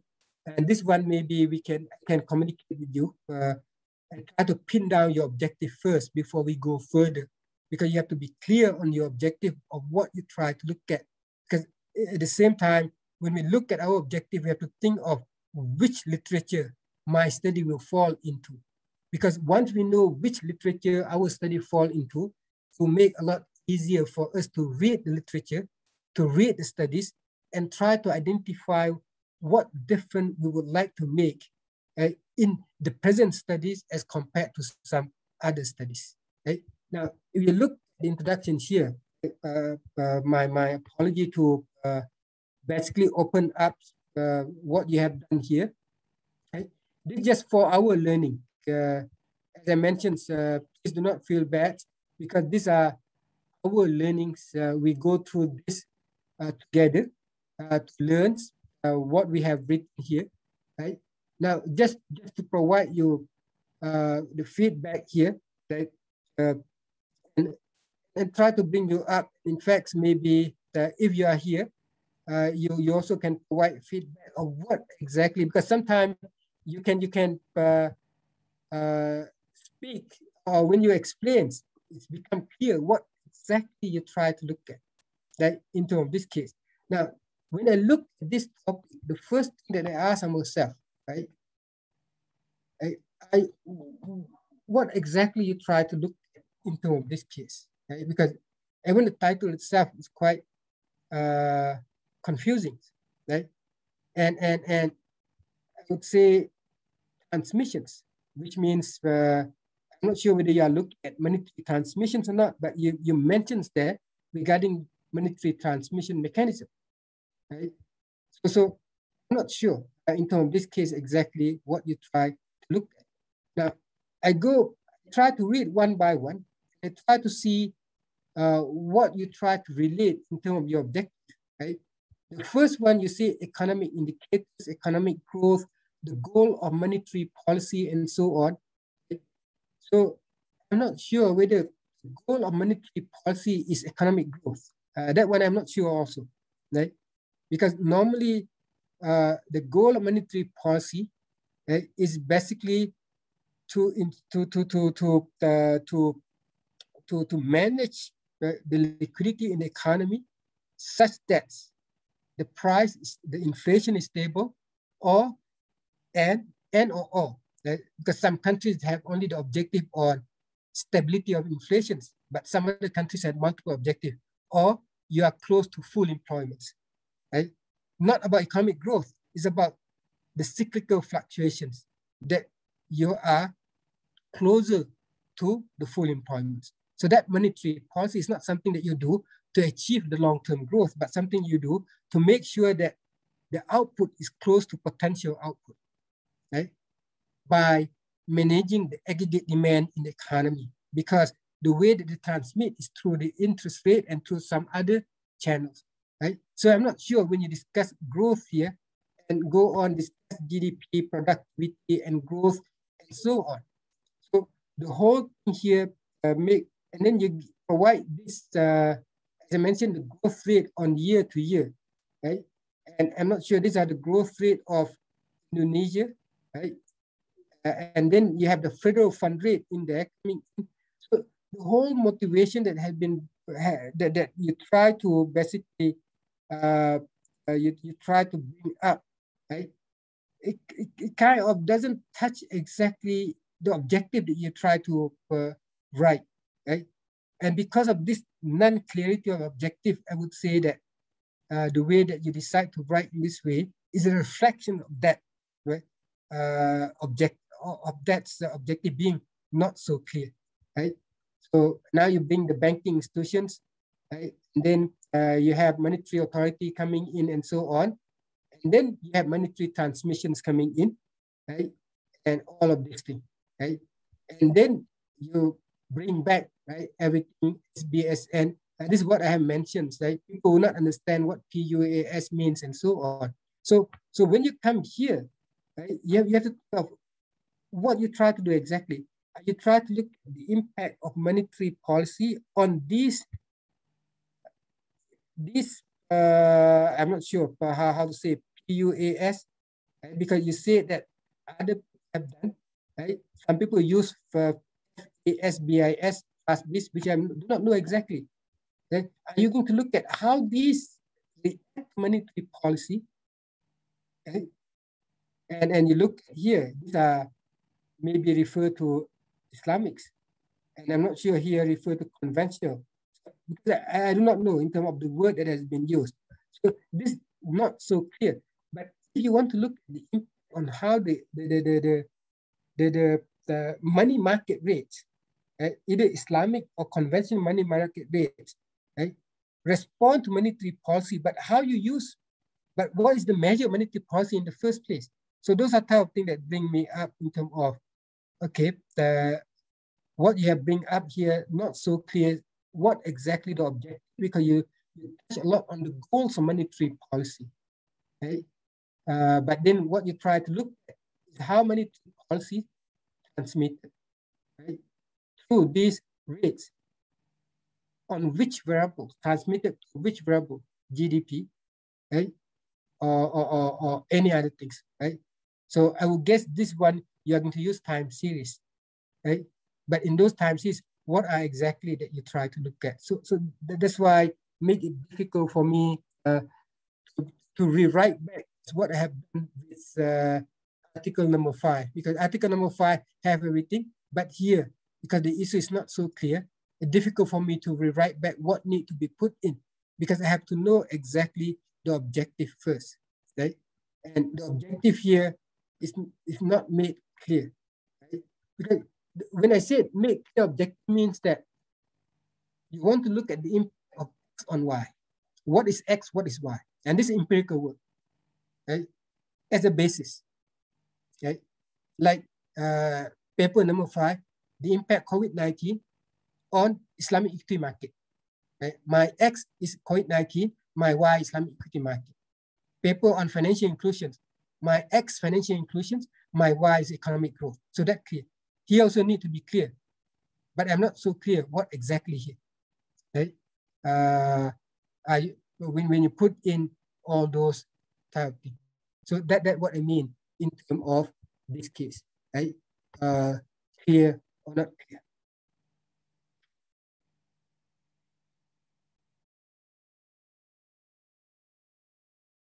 If someone asks, is there any possibility of obtaining my feedback on my introductions?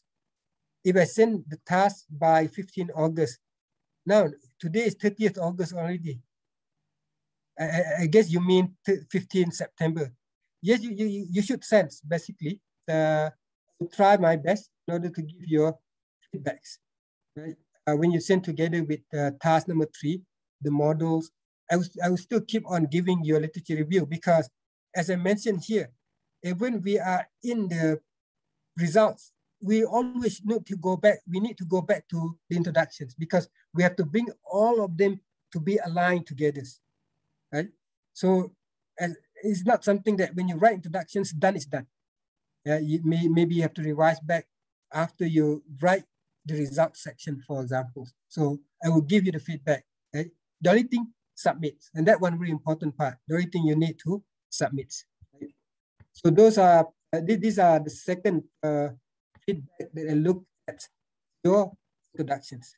Right? So you look at writing, of course, it's not something easy, but then it can be made easy. Right? Once we follow through and put our thought and then try to think of our objective, right? Try to think of our objective. When we think of our objective, you should screen out anything else that are not related to the objective. So those are things that you need to do. And then when we write, of course, there must be a story that we tell, which means we bring up a case to motivate that objective. The case can be, as I mentioned to you, the issues, the problem to motivate the objective. The case may be, these are the problems that we need to resolve. Why? Policymakers are discussing about this. Right? Many organizations are discussing about this. Many organizations discuss about financial inclusions, but we are not sure yet whether financial inclusion is good or not. And that's why we have to do about this. Right? And we're not sure yet whether Islamic Bank perform better or not, right? During time of crisis. The result coming from global financial crisis are not so clear, right? Bad at all. For example, some of you look at them, and that's why you have to look at details, right? Are not so clear.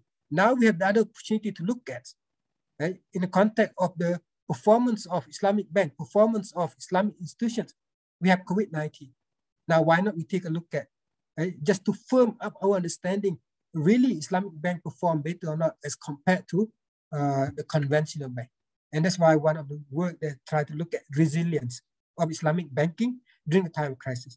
So you have to have that issues to build up the problems. What are the problems then? If you do not have problems stated, you cannot justify your objective. Right? Objective need to be justified by the problems. Right?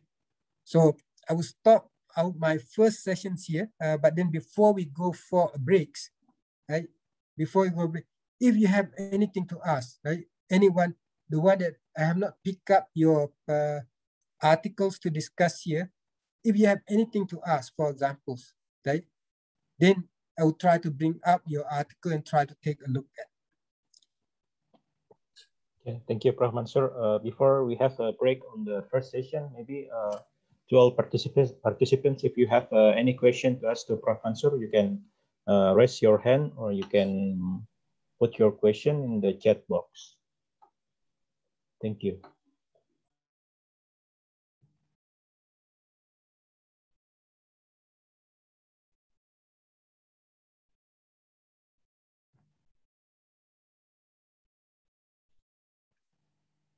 Everything clear or not clear? I'm not sure, because with no feedback, very difficult for me. Right? Yes, okay. We still have given opportunity to all respected participants. If you have anything to ask or anything is not clear, maybe you can ask Prof. Mansur Ibrahim before we take a break on the first session. Thank you. Okay, we have one in the chat, from Tasha. Fill in the attendance. It's just the information, Prof, to all participants. Okay. There's a question from Sister Lulia, paper 44 and 47. How about the paper number 44 and 47? Is it clear for you, Prof? Thank you. Paper number 44 and 47, right? Okay. Let me post this. Right.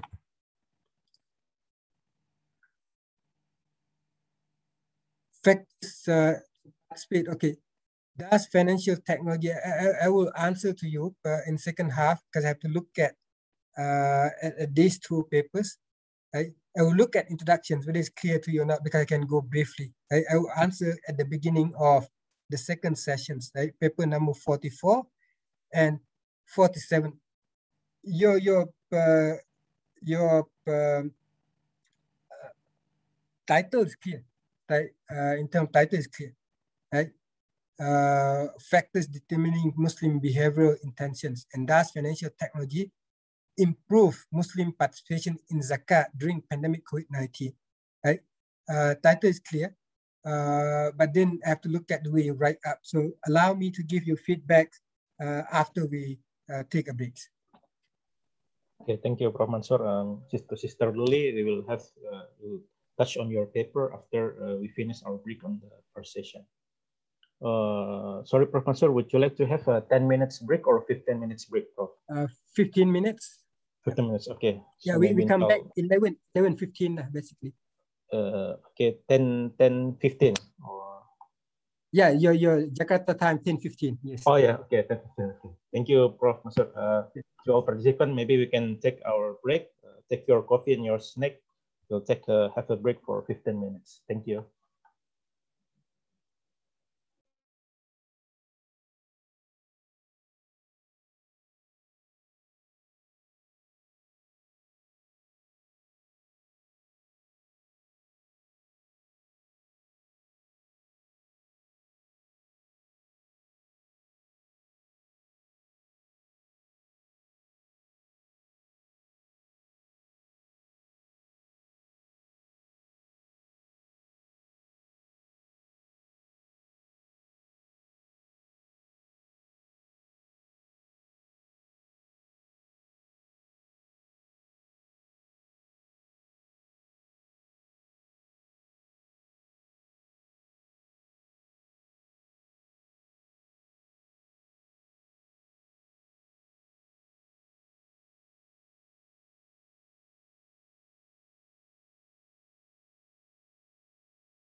Assalamualaikum. Waalaikumsalam warahmatullahi wabarakatuh. Waalaikumsalam. Waalaikumsalam. Waalaikumsalam warahmatullahi wabarakatuh. Yes, to all participants, we will begin. We'll begin the second session of our today's workshop. For the time, tafadhal, Prof. Mansur. Okay, let me begin by providing feedback, not for both of them, because more or less observations the same between number 44 and 47, right? Now, see, the thing is, these are the one that has been written on number 44, right? Now,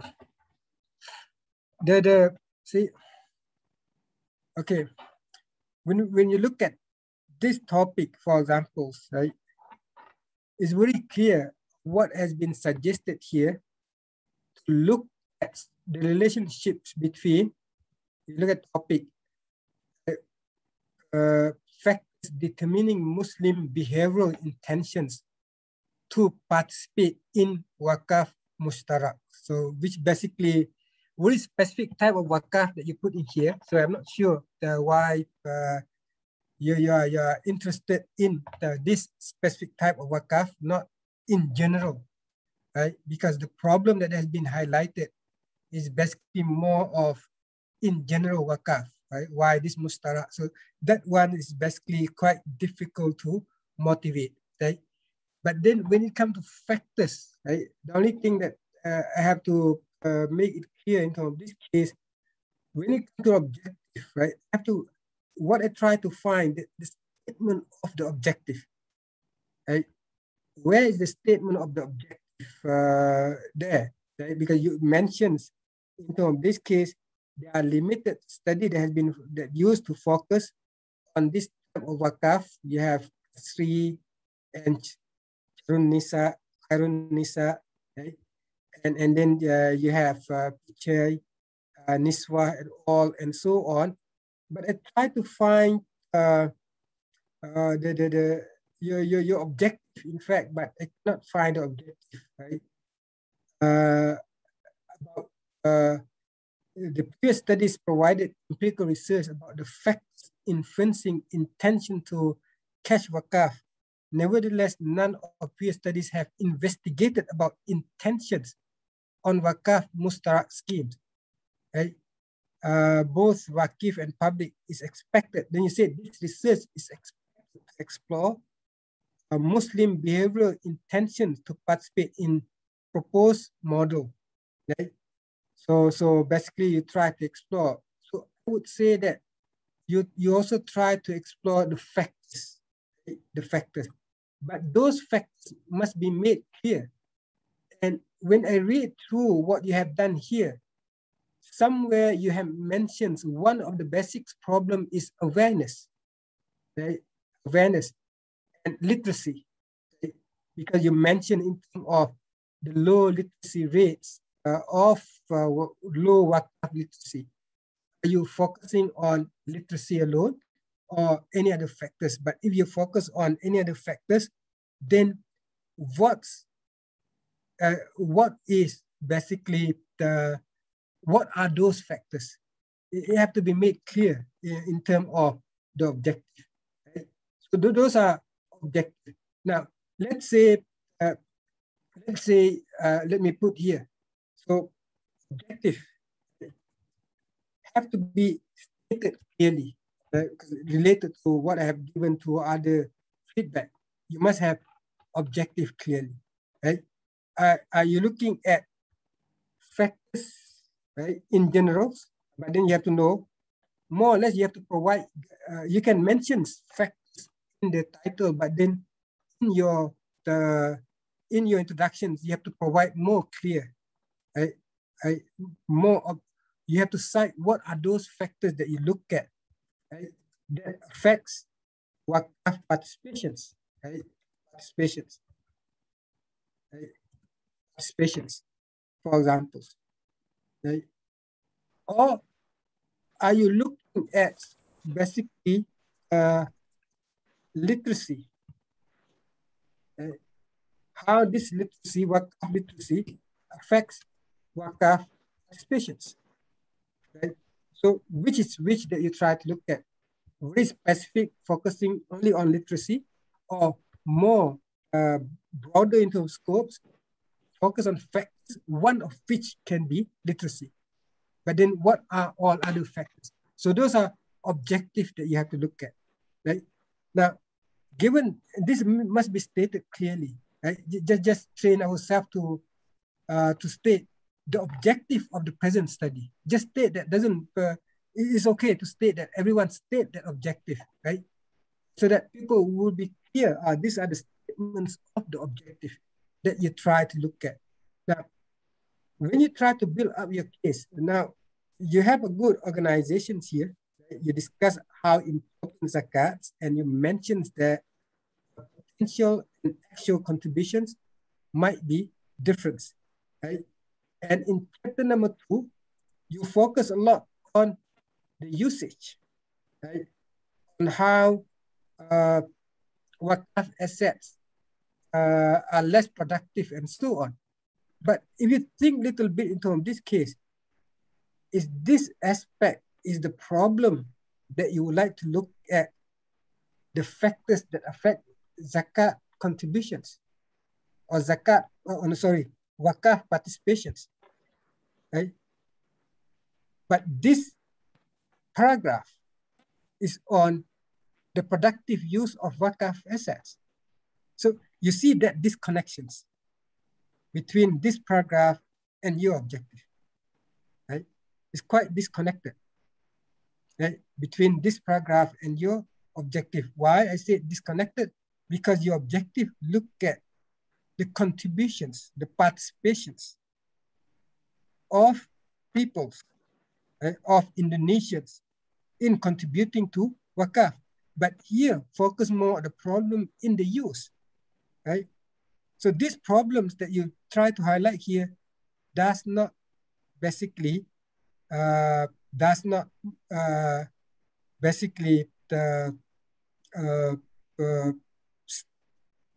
justify your objective, does not specifically motivate your objective, right? And then you go on, one of the main reasons why there's huge gaps between potentials and actual contributions, which basically try to highlight the problem despite the potential of zakat to contribute positively to society. There's still low participations, and that's your problem. And you try to highlight that this low participation may be due to the literacy, wakaf literacy, right? Wakaf literacy, right? And that's why you would like to look at whether this is the right factor or not, right? Whether wakaf literacy is related or not.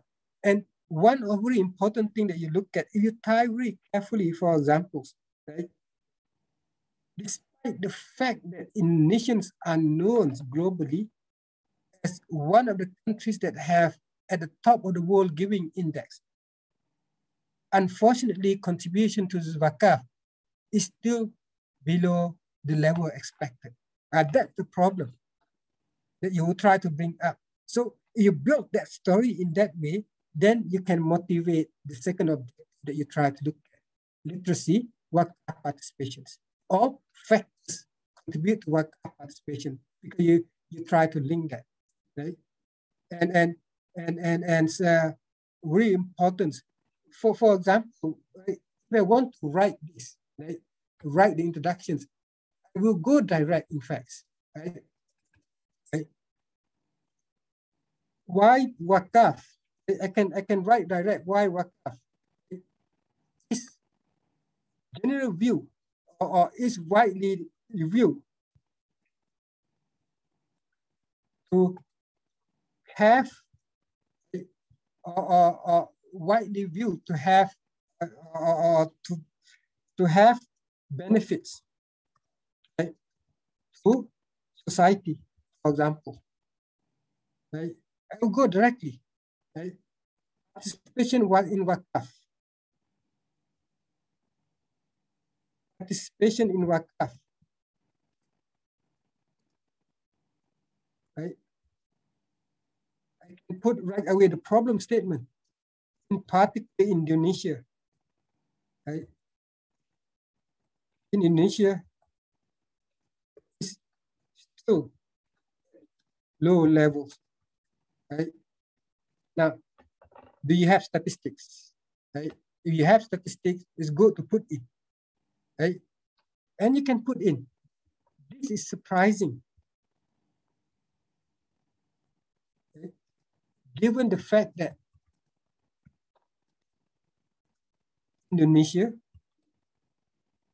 is known, right? So you can put, for examples, right, statistic of contributions, because now you are focused on contribution, not of the usage of zakat fund, right? So you look at the way we write introduction, we have to go direct into the problem, called a problem. Of course, it's good to mention what wakaf is and so on. What are different wakaf that you say here? For example, both government, including 3 kind wakaf and so on, is good that you want to like to look. That one can come later on, right? When you try to look. The thing that you have to motivate is basically to go directly to the core and try to open up the statement that hints on the core of your work. And the core of the problem here, especially in wakaf, in particular Indonesia, is at the low levels, right? The low level. And if you have statistics, and these are what we term as the right statistics that you can motivate, and you can put in, right? You can put in, this surprisingly, the fact is known to be one of the countries, the top list of the world given index, right? Given index. And of course, you can give statistics, right? And then you can see the question is, why, right? Why, for examples, right? Wakaf participation is low, right? Wakaf participation is low.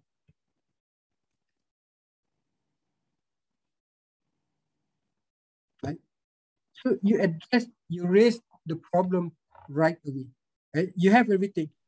Now, then you can go to literature, right? So this is the flow, literature. Few studies have been done in order to evaluate what might affect the low participations, where the emphasis has been put on literacy. But then you think that you want to add one more factors, you want to widen, and this would be your contributions, which means that you are not focusing only on literacy, but you focus on some other aspects. What are those aspects? I do not know, right? Because you have your own models. So, but these are the way that you can build up your work, right? So, as I said, like when we writing papers, not like writing thesis. Writing thesis, you can go like this. Right? The way that you write is good because you provide a lot. Writing a papers, remember, for the journals, and journals have limited space. They want you to go directly. Where statistic relevant, you can put in, but not so many, and not something that not so relevant, right? And then this one, you can go into literature. What people have done, literature or some quotations from the authority, right? What might be the problems, right? And then you can raise the issues, for examples. Right? The contributions to wakaf in general is low. The problem will be more acute when we look at a new type of wakaf that has been developed, such as your wakaf mustarak, right? And you can define it a bit to introduce that one before you go to your objective, right? Like,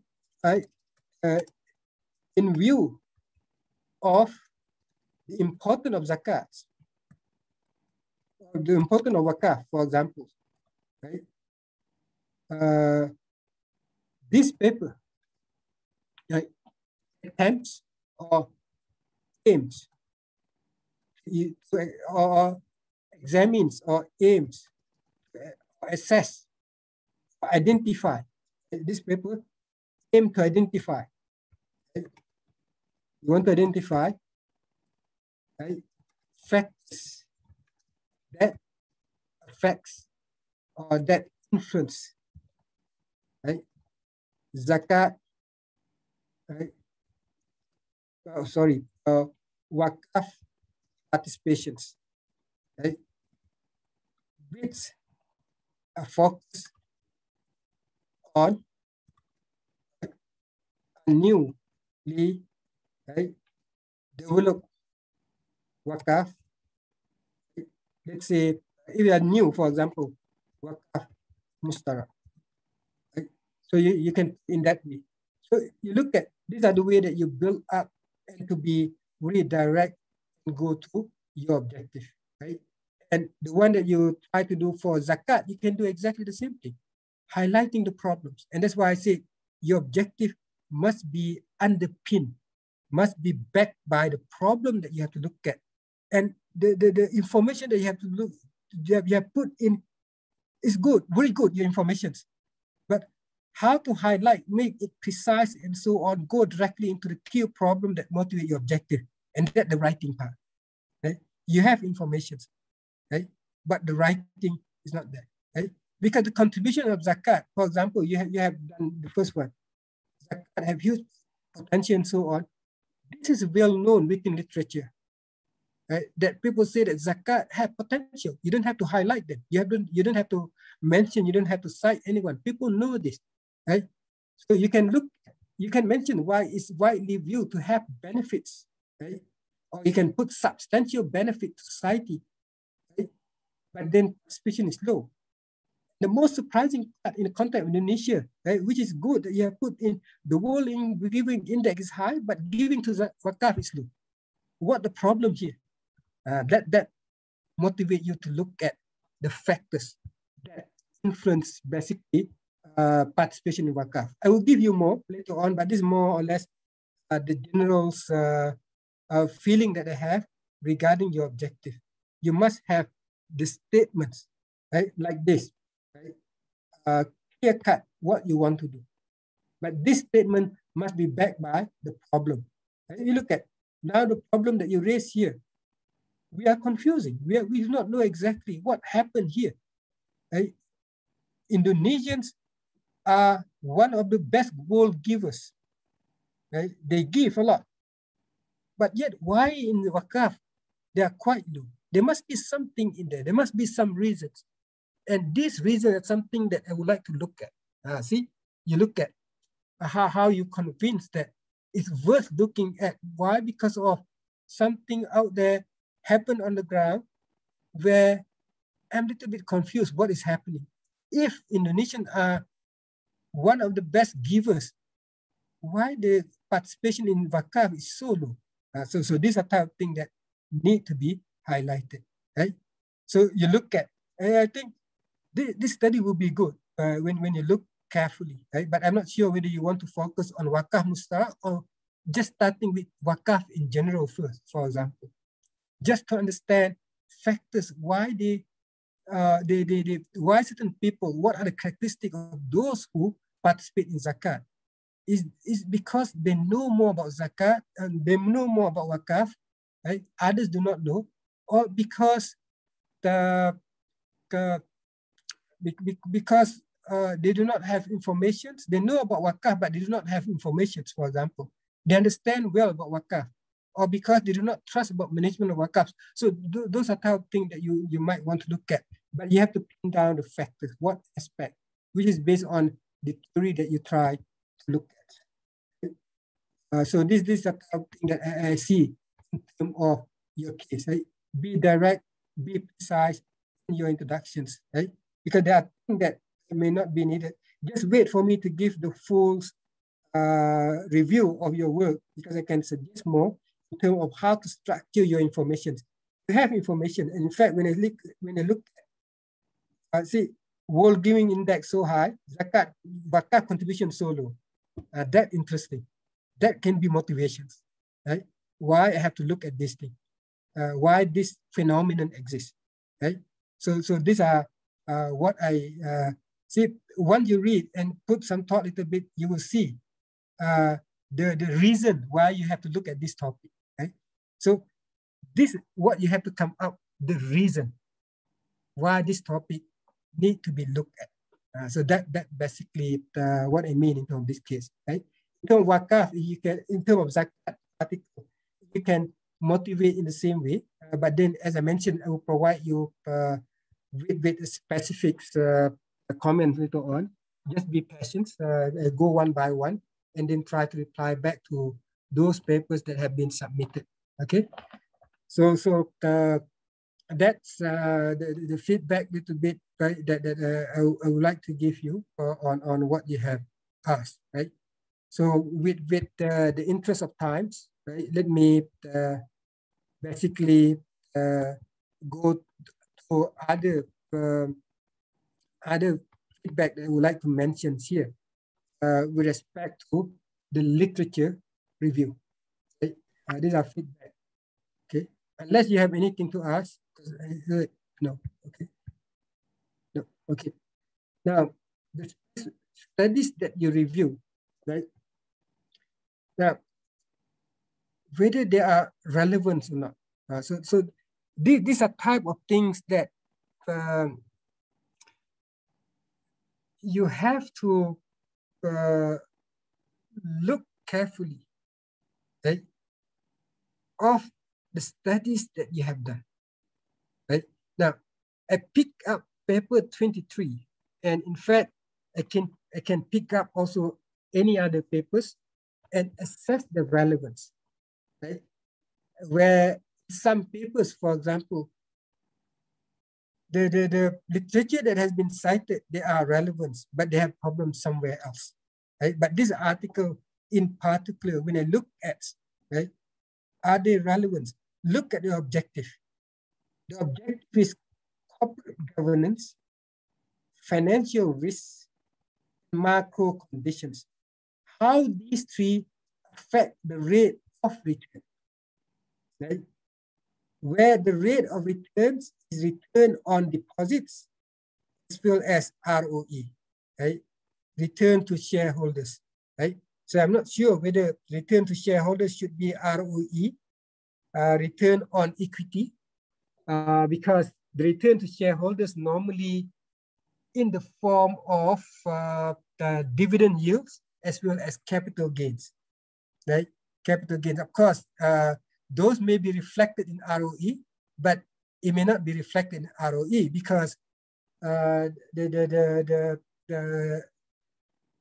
return on equity, for example, is based on the fluctuations in the market value of shares. So you have to look at that part too. But that one aside, let's take a look at the article that has been cited in this literature review. Right? The first article that has been cited, the well-known Jenkins and Macklin agency theory. Right? Now, is this relevant? Right? Now, of course, when we look at corporate governance, it seems to be relevant because corporate governance try to resolve agency theory, right? But normally when it comes to agency theory, corporate governance, people look more in the context on how the corporate governance can improve the performance, right? But then the return to depositors, right, is that reflect performance, right? In terms of if, right, for example, you have good corporate governance, does that mean the rate of return should be higher or should be lower, right? Because in the literature of the return on deposit, they look in different way, right? Because return on deposit is not high, right? Whether it's affected by corporate governance. So those are type of things that you need to ask. But how about financial risk and macro conditions? What are theories that you want to put in here? Right? I will discuss more in the context of the theoretical relations, right, between the variables, right? And then I go on and try to look at the articles, right?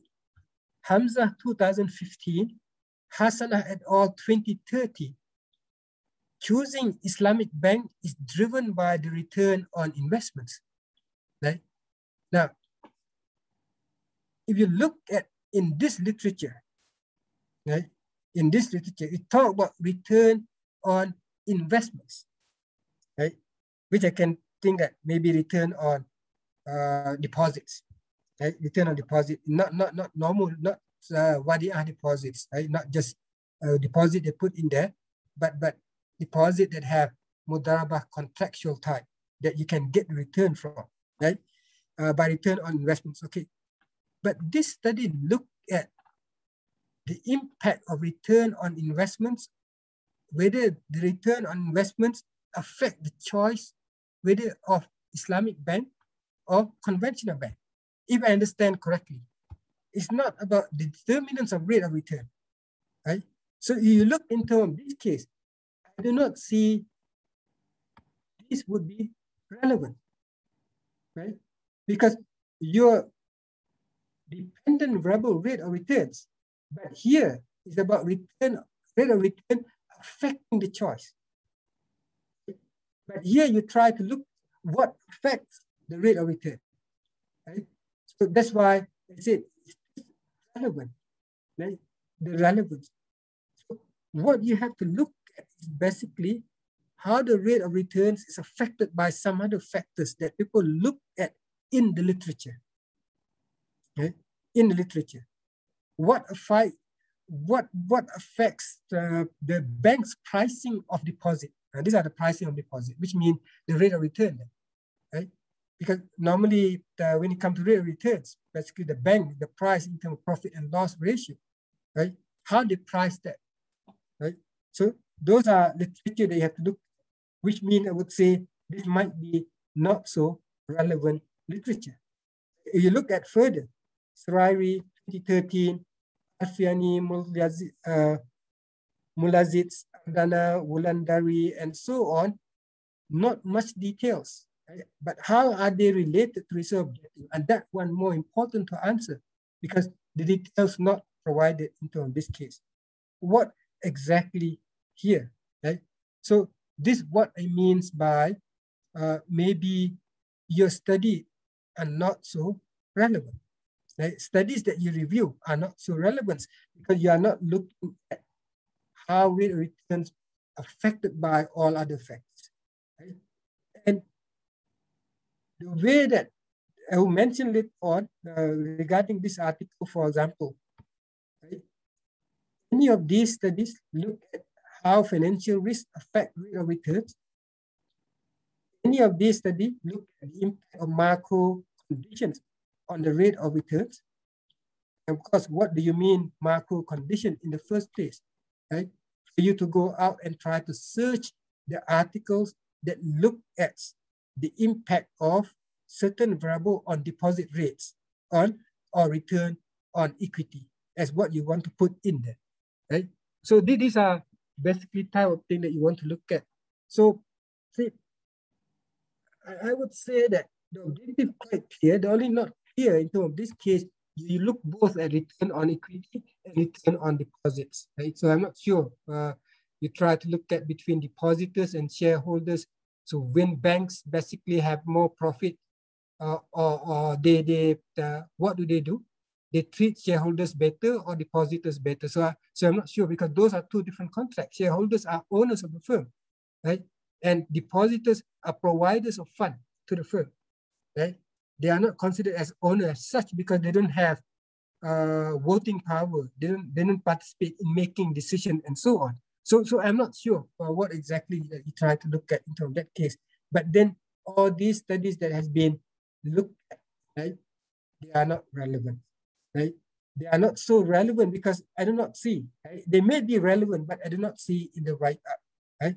So basically, when you look at your objective there, for example, you have to look at, right? You have to look at the papers, right? You have to look at those papers that are related close to your objective. You have to pick up the right papers basically for you to review, right?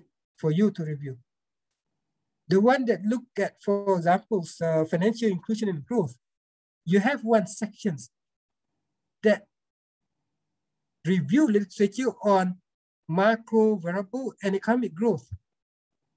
Why do you need that sections? It's not needed because it's not your objective, right? You don't need to review those. You don't need to review the literature of your control variables, right? Why you need to review those when you're focused on financial inclusions? Again, you put studies that are not relevant there. Why you are supposed to look at the studies that are relevant to your work and think on how to structure and how to tell the story, right? So that's what I mean by not relevance in terms of this case, right? So see, if your objective, for examples, right? If your objective, right, is to see, what I try to mention here is that be clear on your objective, because empirical work is really clear. What is your dependent variable? What's your independent variables? Really clear. Empirical work. And in fact, they look at all of this of what you try to do here. For example, it's really clear. What is your dependent variables and independent variables?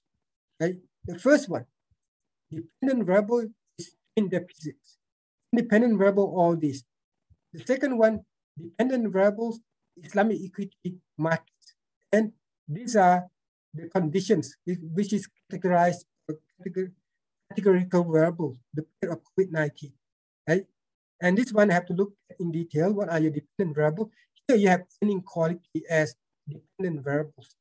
Okay? And independent variable, corporate ethical identity.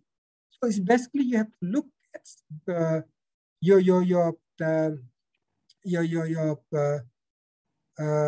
dependent variable here. Sure, we have to look maybe resilience, your dependent variable, performance, your dependent variable. I'm not sure innovation because when I read, it doesn't seem innovation dependent variables, but then you try to look at during time of COVID-19. You want to look, there are 2 papers, 3 papers that are more of similar nature that you have to look closely at how they do it and how they write it. The one by Beck et al. And one more by Al-Qahtani, I'm not mistaken. I try to look at those articles. Here also we know dependent variables. Here also we know dependent variable. The only thing that you have to make sure is about non-performing financings or home financing. Here also you know your dependent variables. So all of these, you know your dependent variable. So basically you have to look at the article that have more or less the same dependent variables with the same objective. At least dependent variable must be the same because these are literature that you try to review, right? And then from those literature, you identify the one that are key, right? So that you can give more details, right? In terms of what need to be in there, right? What need to be put in your literature review, right? So that what it means by sometimes you have to review back to those studies, right? See, that's why I said build the table will be good because you know what is the objective of these studies, right? Are they the same as your objective, right? Where the same can be similar dependent variables, right? Or the same can be similar dependent as well as the key variable that they try to focus, right? They look at corporate governance and rate of return. You also look at corporate governance and rate of return. In that way, later on, you have to think on how you make your variable to be different. As I mentioned before, right? The financial inclusion, economic growth, your study to look at OIC, you to look at the impact financial inclusion on economic growth. Kim et al. 2018 also look at financial inclusion and economic growth for OIC. That's relevant. That's what we mean by relevant literature. When you look at that literature, which is relevant, for example, because it had the same objective, even had the same samples, right? Others may have the same objective, but different samples, that also relevant.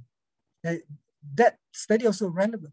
But this is more relevant to you because the same objective, the same sample. Now you have to take a look at how your study different from that because these are something that people will take a look at, right? In terms of your contributions, right? So you have to look at that literature when you read them, right? See, remember, not all what you have read must be in literature review, because you may have read 100 articles, it may be 20 in your literature review, because the remaining 80s, they are related to your work, but so distant in terms of related, not so related. Right? Only few aspects that may be overlapping, right, with your work, but then they are not so related. So you can screen those out. So you put only 20, right? You don't need to put hundreds, right? Because sometimes, most of the time, people think that I have read a lot, so I want to put everything in. The answer is no, right? Your paper that you are writing is not for you. It's for the readers, right? The readers who do not want you to put everything that you have read. The readers want you to put in something relevant that needs to be highlighted with respect to your objective. So that, I think, that you need to understand properly, right? So it's basically what it means to this case, right? For those who have not submitted yet, for those who have submitted, I will give you feedback whether relevant or not relevant in this context. But for those who have not submitted, you have to think back of your literature review, right? Go back to study by study that you have cited in your literature review. Is this related to your objective? If they are not related, why is it so important to put them in? If you have justification, it's okay, right? Maybe because it provides definition of the key term, for example, right? So that's why you would like to highlight in your literature review.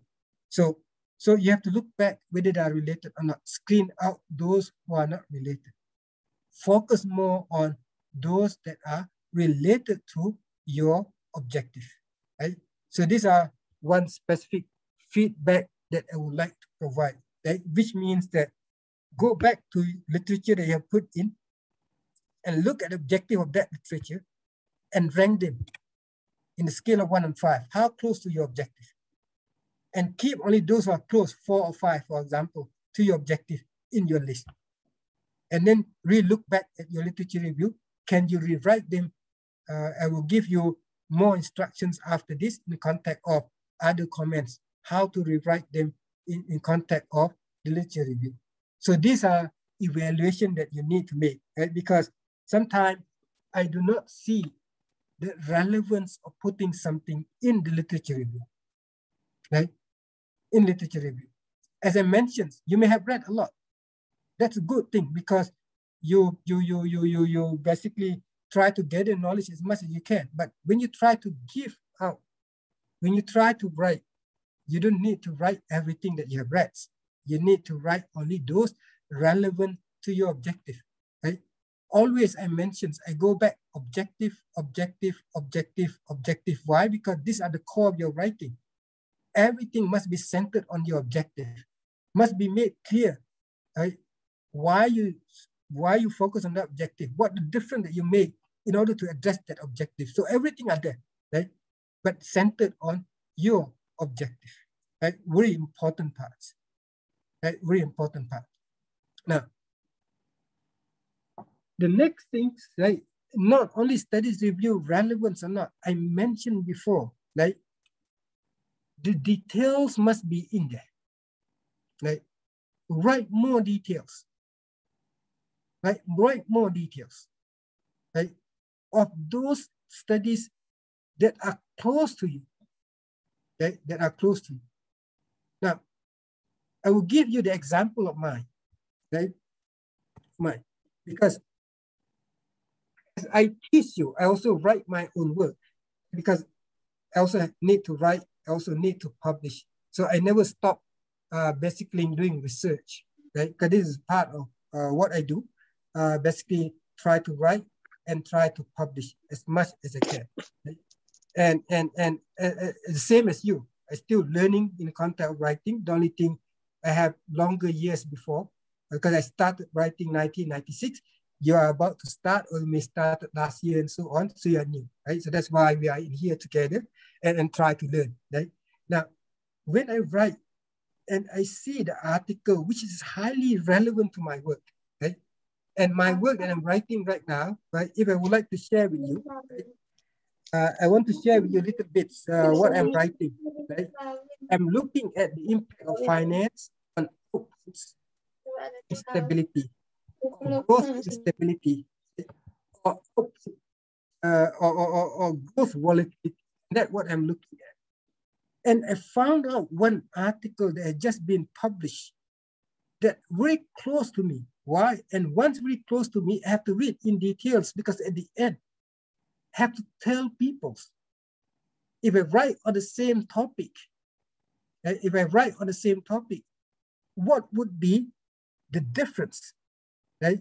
What would be the difference, right, that I would make, right, to that articles, right, right?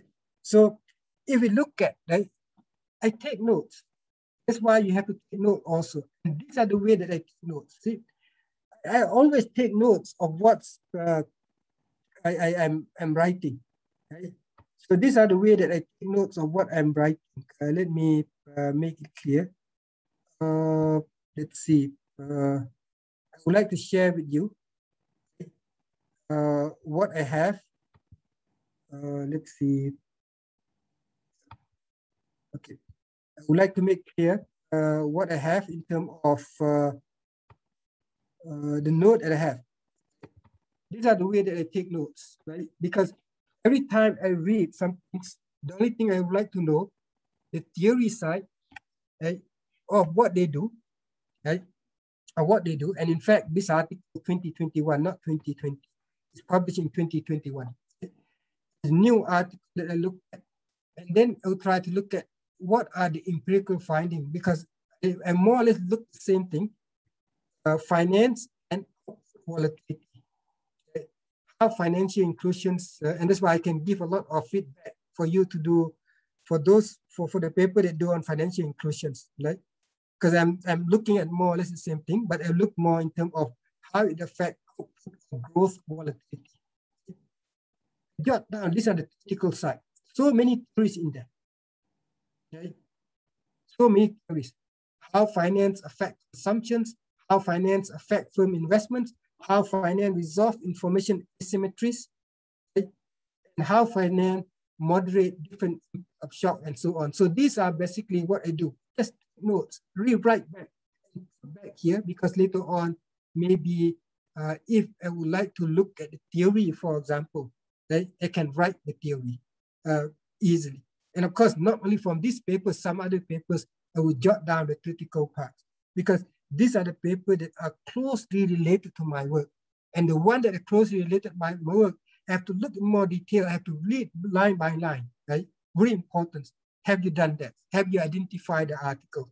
So those are type of things that you have to look at in the context we will write up.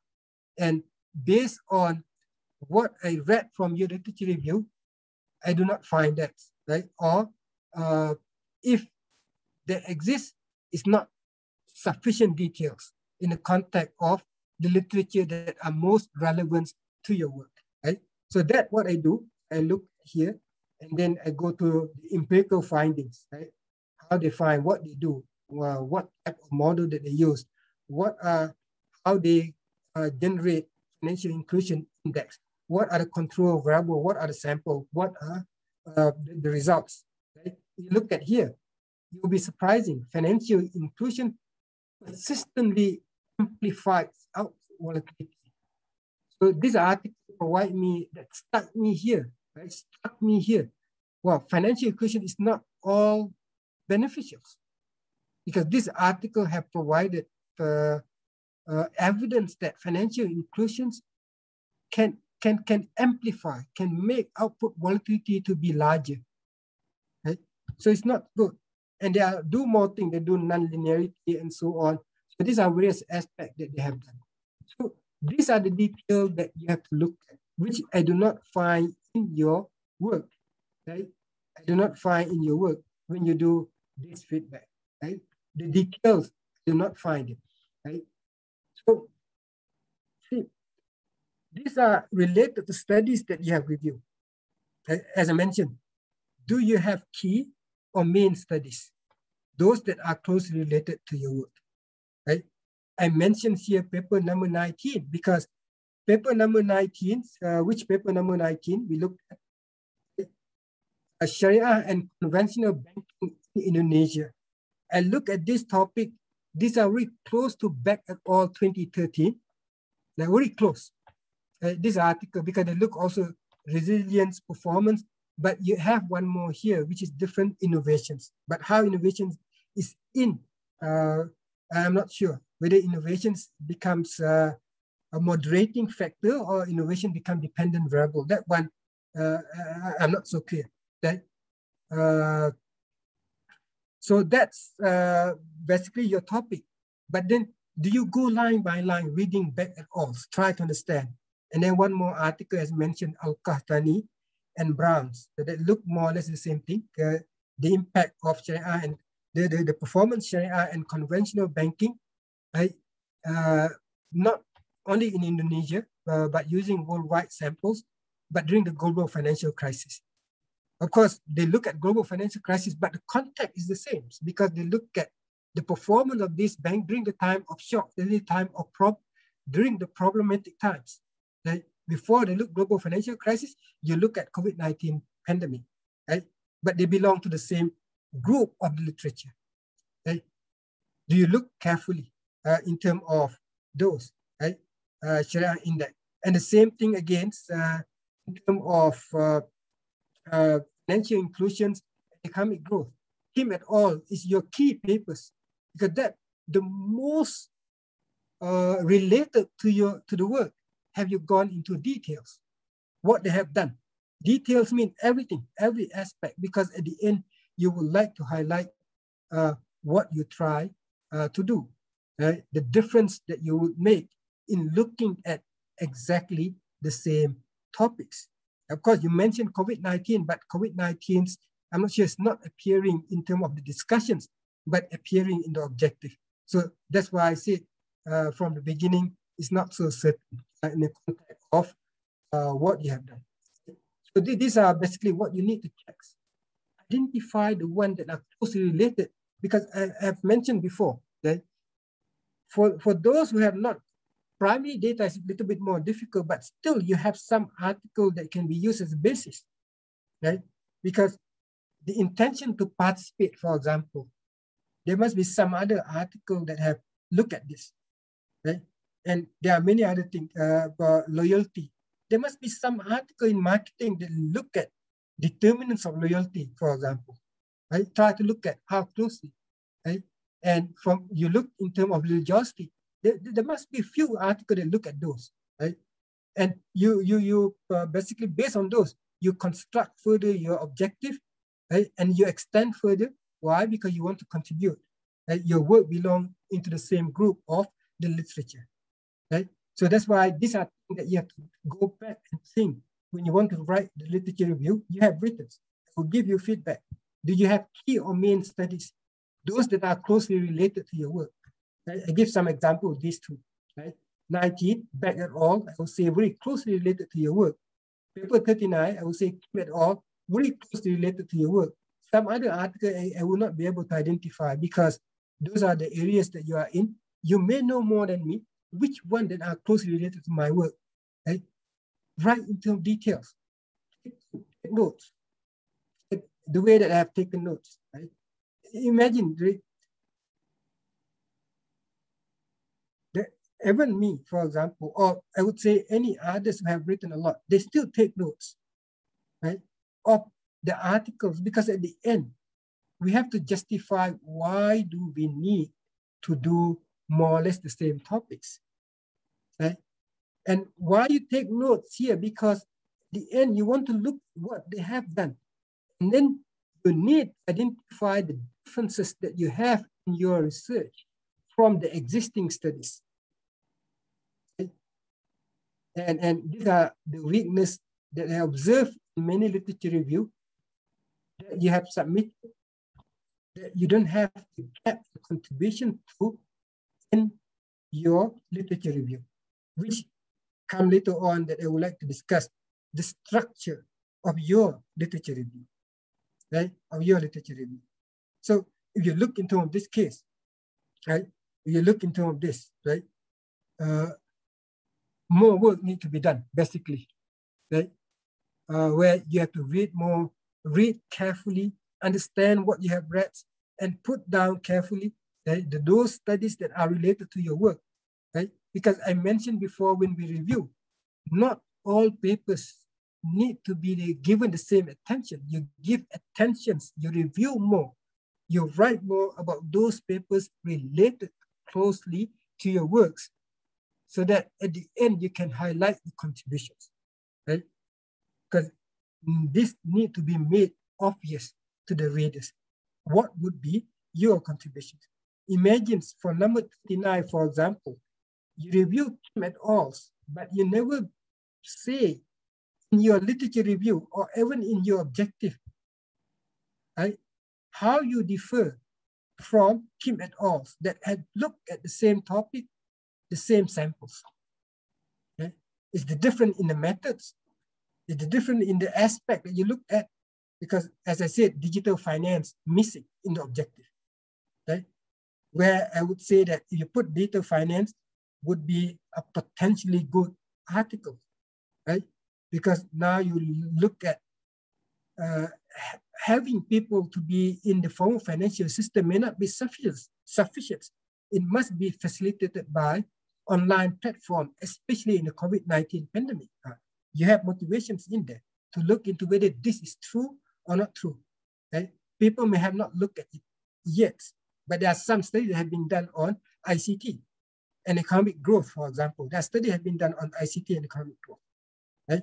So those are type of thing that you have to look at, because when you are clear on those, to get the objective out would be easy. Right? To get the objective out would be easy. Right? Now, the next thing that I would like to mention, right, number 5, right, because I would like to make it to have sometimes, right, for Q&A, and hopefully that please ask, right, because you must have a lot of things to ask, right, when it comes to your own works, when it comes to assessing your own write-ups, right, your own writing, right, please ask, right. I have 2 more in terms of my specifics, comments that I would like to make after reading your literature review as well as introductions. As I mentioned, if I'm able to revise your introduction, it will help to revise and show you on how to do. But then in most cases, because I'm not in my area, I may not be able to revise for you, right? But then I will give you some guidelines in terms of the structure that need to be put in, a framework that you need to put in, right? So that you can build up, right? And these are related to writing the articles, right? So that we have to put that objective, right? Because we are not writing thesis, we are writing the articles, right? It must be concise, it must be direct, go to the point, right? And that's most important in terms of writing the articles. Okay, now the next feedback that I would say we have, the aspect is not well understood. Right? I do not put anything here because there are so many. I can go back and highlight them one by one. The literature review, right? Preferably, if you have them, right? Preferably, as I mentioned, you should open up your literature review with a discussions of the theoretical relations, right? Little bit from the literature, which means you have to cite literature that focus on the theoretical relations, right? And when we say theories, right, this become part of not well understood. What do we mean by theory here, right?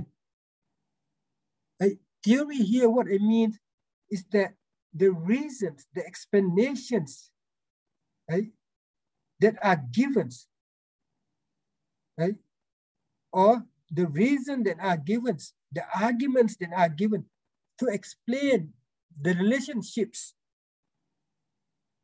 which is stated in your objective. And that's what we mean by theoretical relations between the variables.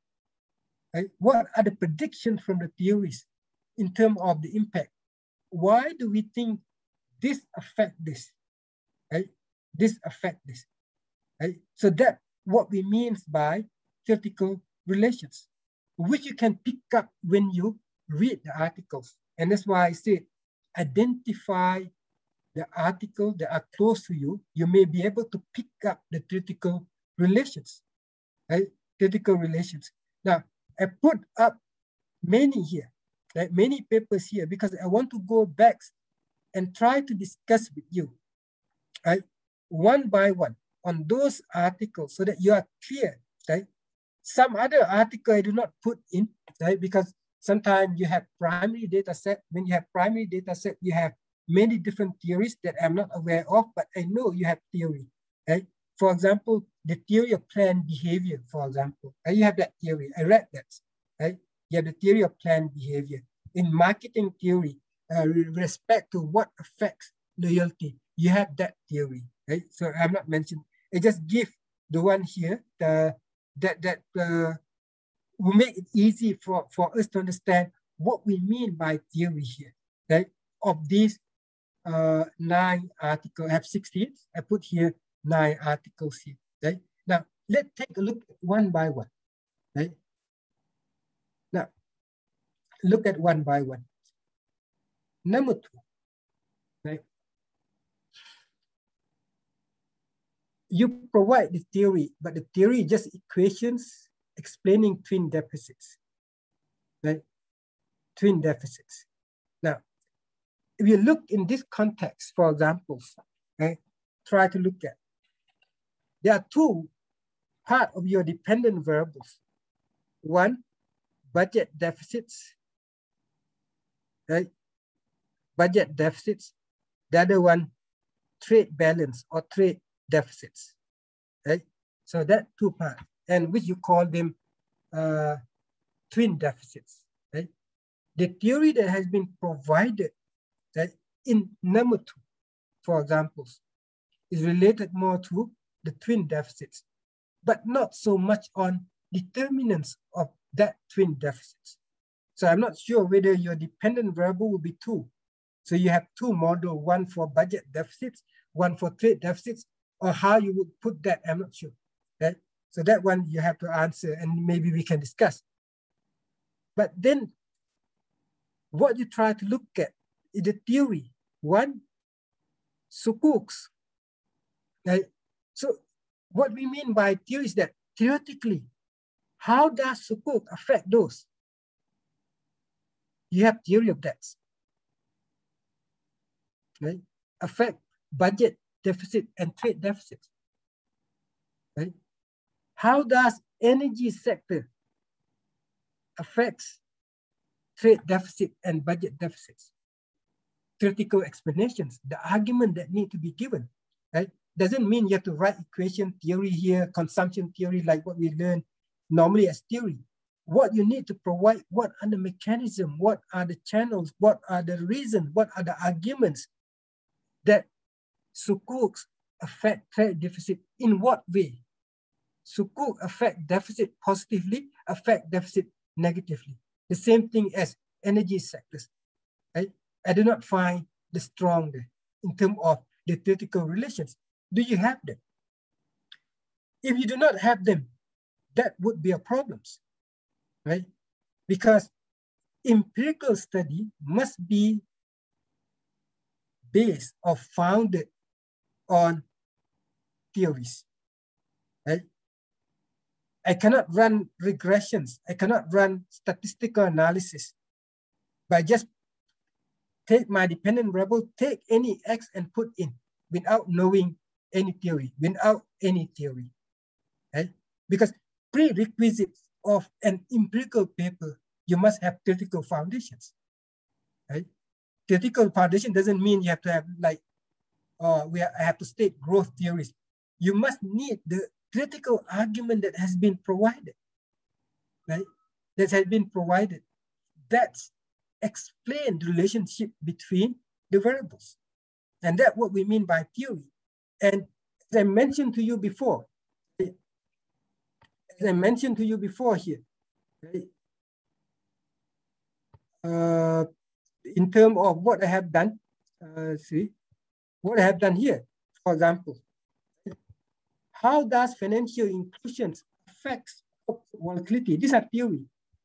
Mehrotra and Yetman 2015 said, Greater financial inclusions allow people to smooth their consumptions. As a result, they can adjust their consumption over time. So once you can smooth your consumption and consumption in one components of GDP, the volatility of GDP will be less. See, and that the theory. Right? You look at the other theory that say they call creative destruction thesis.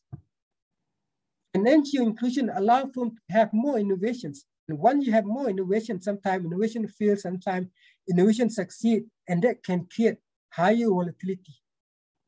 Right? So a lot of theory here. Financial inclusions resolve the problem of information asymmetry. That problem resolve what might be the consequences, and that explanations in the context of theories, which is very important. So you have to explain in that context in terms of the ethical foundations. As I said, you have to explain in that context one by one. Right? So I'm not sure whether you have concern for the first article, because I'm not sure whether you have theories or not. Right? A few askings in the chats. I'm not sure.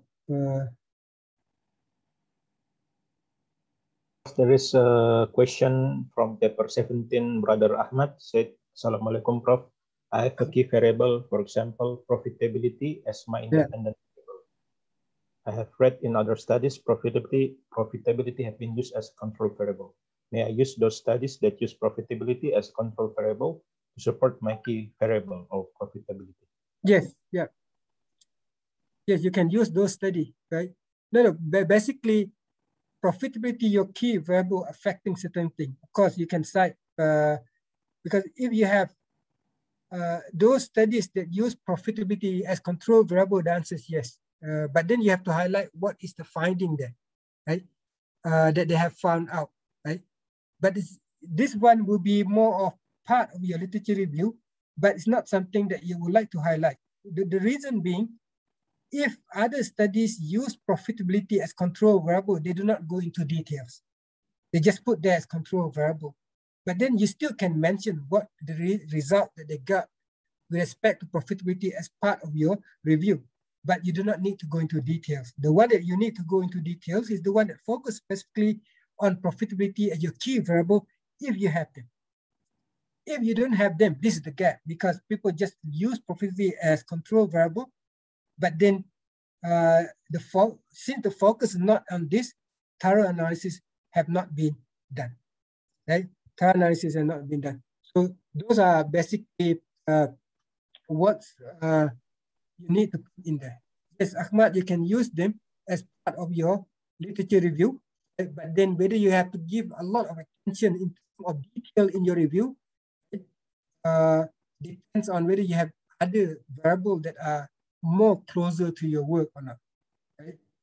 Now, COVID-19 and Islamic equity market reactions, right? The three largest Muslim countries. Right? Now, what are the critical foundations here? Right? Which also have not seen. Right? I would say the critical foundation that you must put in here, for example, right? Critical foundation must put in here. Why do you expect Islamic equity market, for example, to perform well, to be more resilient, right? Right? So you can see various studies have focused on the impact of shocks on the performance of Islamic equity market. Theoretically, right? Islamic equity market are expected to be more resilient due to the following reason. And what are those reasons, for example, that can provide the foundations? Right? And then you can go to the literature. Right? And that's why you must have those, which are found to be missing, because you are not able to get that critical foundations. Right? And the same for number 14, for example. Right?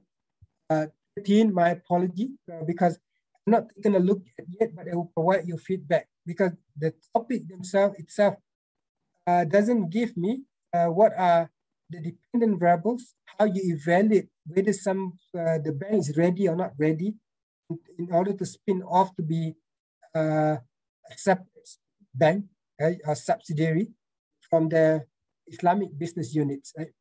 And 14, again, what are the foundations? Right? Earning quality. And I think you may have in there, right, in terms of the critical foundations of what might affect the earning quality or earning management. I've read in contact earning management and so on, right? And basically, maybe in terms of this case, it can go into corporate governance literature or theory of corporate governance, where earning management will be affected on the ethical aspect and how it's affected, right? So that are critical reason that you have to put in. The theoretical expectations in terms of relationship between the variable that need to be put in. So those are basically what you have to put in. Right? The same thing here. This one normally will be the same as number 5 here. Why do you expect Sharia bank and conventional bank to have different level of resiliency, to have different level of performance as compared to Sharia banks, as compared to conventional banking? What are theoretical reasons? Right? Just highlight a little bit. Right? And in fact, you can see a lot. People provide. Why? Because Islamic banking doesn't have toxic assets, speculative assets. Islamic banking is based on the principles. Islamic banking basically have better corporate governance 2 layers. Just read those things, what people have cited, have indicated why Islamic banking different, because the idea is that critical foundation provide you ways on how the answer would be. When you address the objective, right? Because for this one, for example, the answer would be either Islamic banking is better than Sharia banking is better than conventional banking. That would be the likely answer. But then the critical foundations, why that is expected to be in that way, and that's what you have to look at, right? And the same thing here. All of these things are more or less the same in the context of trying to find the critical foundations. Right? So that's why I say these are the critical foundation that you have to look at. Right? Return on in Islamic bank, the pricing of deposits, because you put 2 parts, one return on equity, one return on deposit. But return deposit in the literature, people look at the pricing of deposits, right? How the bank put the pricing or provide the return for depositors. How are they affected, right? Return on equity more or less reflect profitability of the bank. Return on deposits reflect the cost of the bank, right? So there are 2 different parts there. So I'm not sure how to put them together because you look from the perspective of investors, right? Depositors or shareholders, right? But then you have to look at the theory, how this will affect the return on in Islamic bank, how financial risk affect the return, how macro variable affect the return, right? What are the explanations, right? For example, you can say, why you expect financial risk negatively affecting return, but theoretically argument why financial risk will affect the return negatively. That one you have to find out on the basis of theories. You have specific theories, it's good, but then if you do not have specific theories, what are the explanations out there in the literature? Right? The same thing here, but then again, are you looking at financings or are you looking at non-performing financings? So those are part that I should note in this case. And here, economic growth, right? And the channels. And what exactly you try to look at, right? And of course, when you know exactly, you can look at the right theories. So these are many different things that I should highlight in the context of critical foundations, right? That have been put in, right? That I do not see that you are clear or what we mean by critical relations. I do not see that this are well understood. The idea is basically you have X, you have Y, right? And you expect your research hypothesis X to possibly affect Y, but then there are also the reason to believe that X negatively will affect Y. But what are the theoretical explanations of that relationship? And that's what you need to bring up. Right? What are the theoretical relations? Right? Whether the findings will be in favor of one theory or the next is a different thing. But you have to come up with that explanation first and put in your literature review, which I do not see. Because in most literature review that I've looked at, you start right away, right? In terms of what you try to do, right? You start right away in terms of what you try to do, but you do not review them, right? You not review the theoretical foundations, right? The one that look at financial inclusions, right? You have theoretical foundations which you put at the beginning, which is good part, but I think more reading need to be made because there are more mechanisms. You may be missing certain things, right? And in fact, you don't have to go into details of the review. You just need to explain a little bit in terms of the theoretical relations because your work is empirical. You want to give more emphasis on the findings, the state of our understanding that we have right now, right? With respect to your objective that you try to do, right? In this case, right? And the final part that I would like to put in, right? Structure and pertinence informations, right? Whether information relevant or not, but the structure very important, right? My proposal that I give to you here, right? My proposal that I give you to here, start with theoretical foundations, right? Theoretical foundations. And then after the theoretical foundations, look at your empirical studies that you review. Try to tell the story of those empirical studies in a way that they lead to highlighting the gaps. Very important, right? They lead to highlighting the gaps, right? Now, if we look at what has been done, I put paper 31, 39, it can be the same thing, 5, 19, 23, right? The same issues, right? And note above 61, for example. Sometimes subjects are not so clear. That's why your review, your structure are not so clear, right? And for money transmission mechanism, to list so many different things, right? So many different things. Now, let me go back to in terms of the structure, right? Of the papers that has been put in. I would like to highlight one by one, not one by one, just few examples, right? I will highlight paper, let's say number 5, for example, right? I will highlight paper number 5, the one that I just mentioned, right? Sorry. Let me stop sharing. Paper number 5, for example, let's look carefully at what has been done by paper number 5 here. These are good that have been put, right? The study has been done, dependent variable, what they put in, independent variable, what the method, what the results, so you have everything there, right? Everything there is good. Everything is there. Now, when you look at the literature, right? For example, we put, right?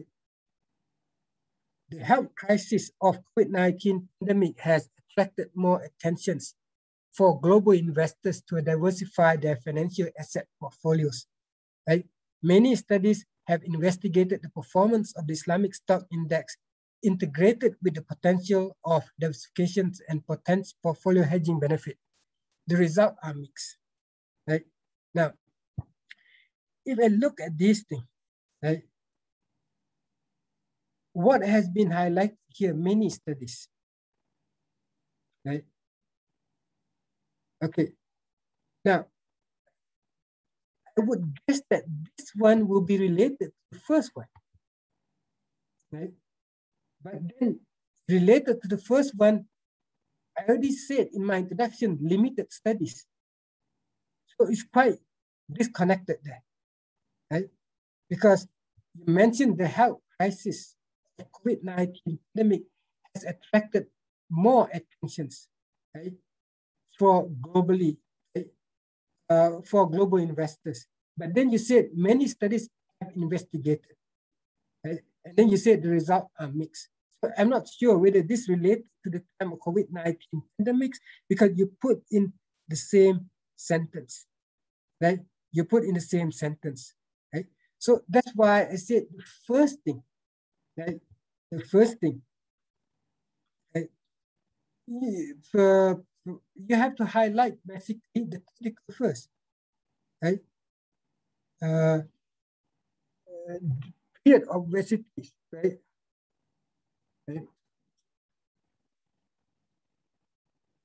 Of, I can write, period of obesity have always brought up the issue, right, of whether, right, Islamic stocks are more resilient or perform better than conventional stocks, right? Conventional stock. And then right away, you give basically in terms of this case, right? In terms of this case, let me highlight that the suggestion that I made. Now, you give right away the theories. Right? How people argue. Some argue that Islamic stocks are expected to perform better due to the following reasons. For example, theoretically, Islamic stocks are noted to perform better for various reasons. So you provide the reasons, right? And once you provide the reasons, then you can go to the literature. You may start literature that look at global financial crisis, but you look what has been done here, right? Highlight basically these studies, Narayan, but I'm not sure, Rahman's, right? Narayan and Kamgos, 2019, what are the details there? Right? Rahman described global can take benefit by combining between sensible independent in normal and bullish period. So these are not related to the COVID-19 yet, right? So which means these are in general, right? Not during COVID-19, but your works about COVID-19, right? So you have to highlight the fact that in general, right? In normal time, for example, and then in crisis time, maybe you can structure your review in such a way in a way to look at performance after the theory, for example, normal time, right? How people look at normal time. You can go to global financial crisis, and you can go to study that have been done during the COVID, for example, COVID-19. So you have to build the stories in normal time. However, the result for, or you can say, this better performance, right? Or this worse performance, I'm not sure. What are the normal time performance of Islamic stock index as compared to market index? You can say that this performance in normal time is not supported by or is not collaborated by the finding for the crisis time, right? So those are what you learn from literature, which I do not know exactly what, but you have to find out for you to put a theme, right? And then you can come up with the eruptions, with the present pandemic, right? Further attention has been given, right, on whether this period will be different from global financial crisis and whether Islamic bank, Islamic stocks can hedge against the risk brought by COVID-19. And due to the difference of COVID-19, of course, whatever you find out in global financial crisis may not necessarily be true during COVID-19. And that's one thing that deserves the attention that you have to highlight. And then review few studies. So which means that the way that you want to construct, the way that you construct your literature review one by one, right?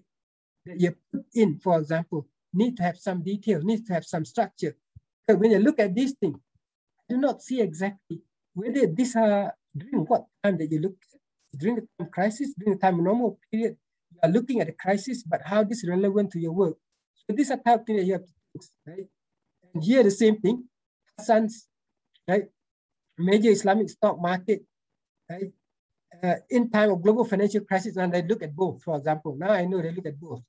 This might be relevant, but what is the details? I don't have the details, so more detail is needed, right? And that's again the same thing. Yarawaya, right? Look at also the time of COVID-19, which is related to your work, right? Sorry, during COVID-19, limited focus. Now, why Muslim populations again that you have to look at, right? By looking at different samples, doesn't make your study to contribute to existing literature, right? Why that new sample? If you are able to answer that, will make the contributions. And that one really important. If you look at this one, there's no details, right? The way that you build up your work. And that's why I say, when you look at the literature review, you have to build the themes. You have to build the story to move into your objective, right? To move into your objective, right?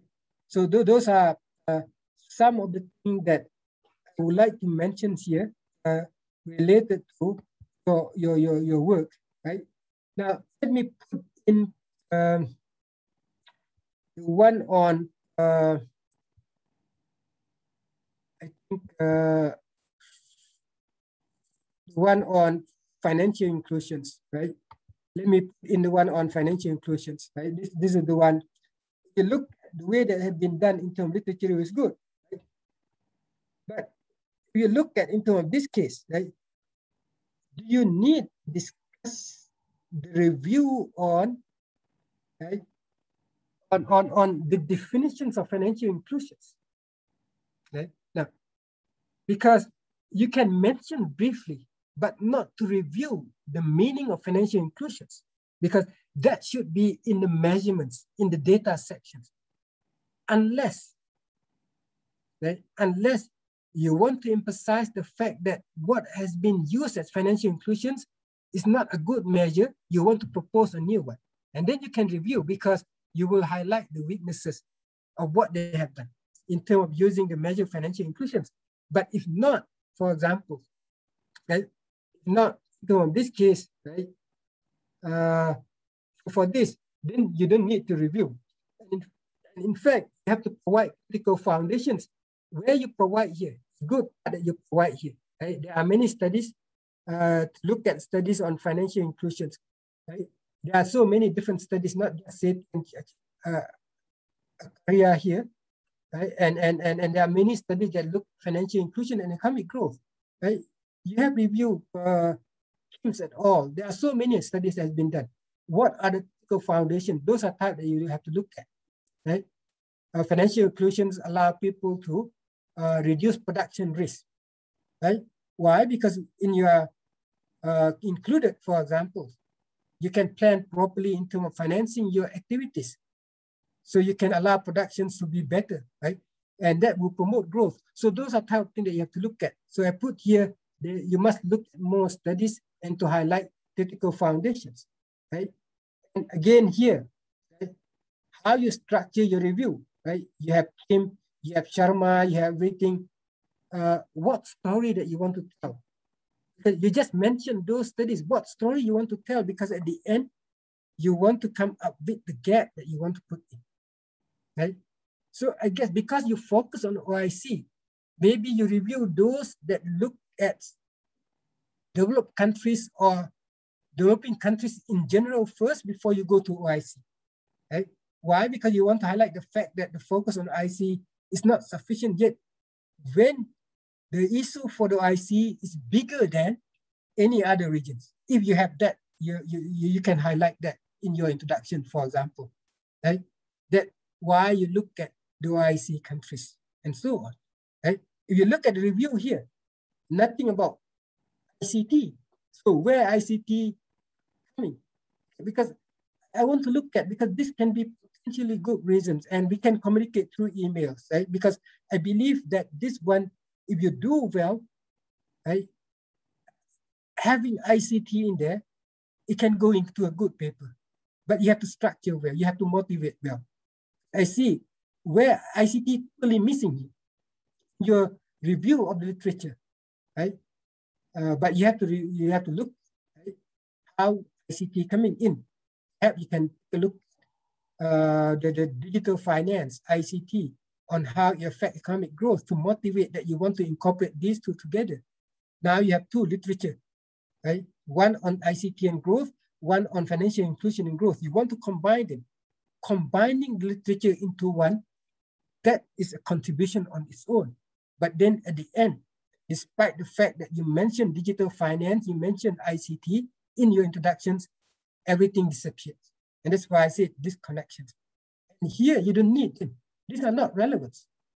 Right? Why so relevant here? Look at macro variables. Why you need these sections?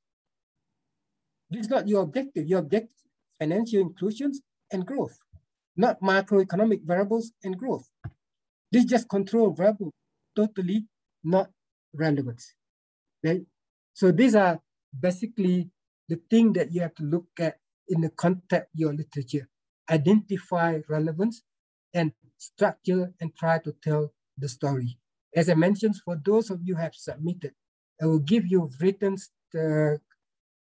comments, guideline to you, right? And then pointing out where is missing, what do you need in order to improve your work, right? In order to improve your work. So that would be the thing that I will try to provide feedback as much as possible, right? I will try to be tough first because at the end, right? Because I foresee some topics would be very important, right? Or would be very important, some topic here. And in fact, this topic alone, for example, or even a topic on, let me see, this topic, for example, right? That bring up the COVID-19 cases, for example, also would be good, right? So I will try to provide one by one. Here, I just would like to highlight in general, right? In general, what you need to look at, to sit back and look at your literature review, answer those parts, relevance or not. Do I have detail of this study? You have to understand those studies closely related to you word by word so that you don't mistake in citing them. You do not make mistake in citing them. So those are very important parts in terms of what you do, right? And I'm not sure whether there exists any other things. Nope.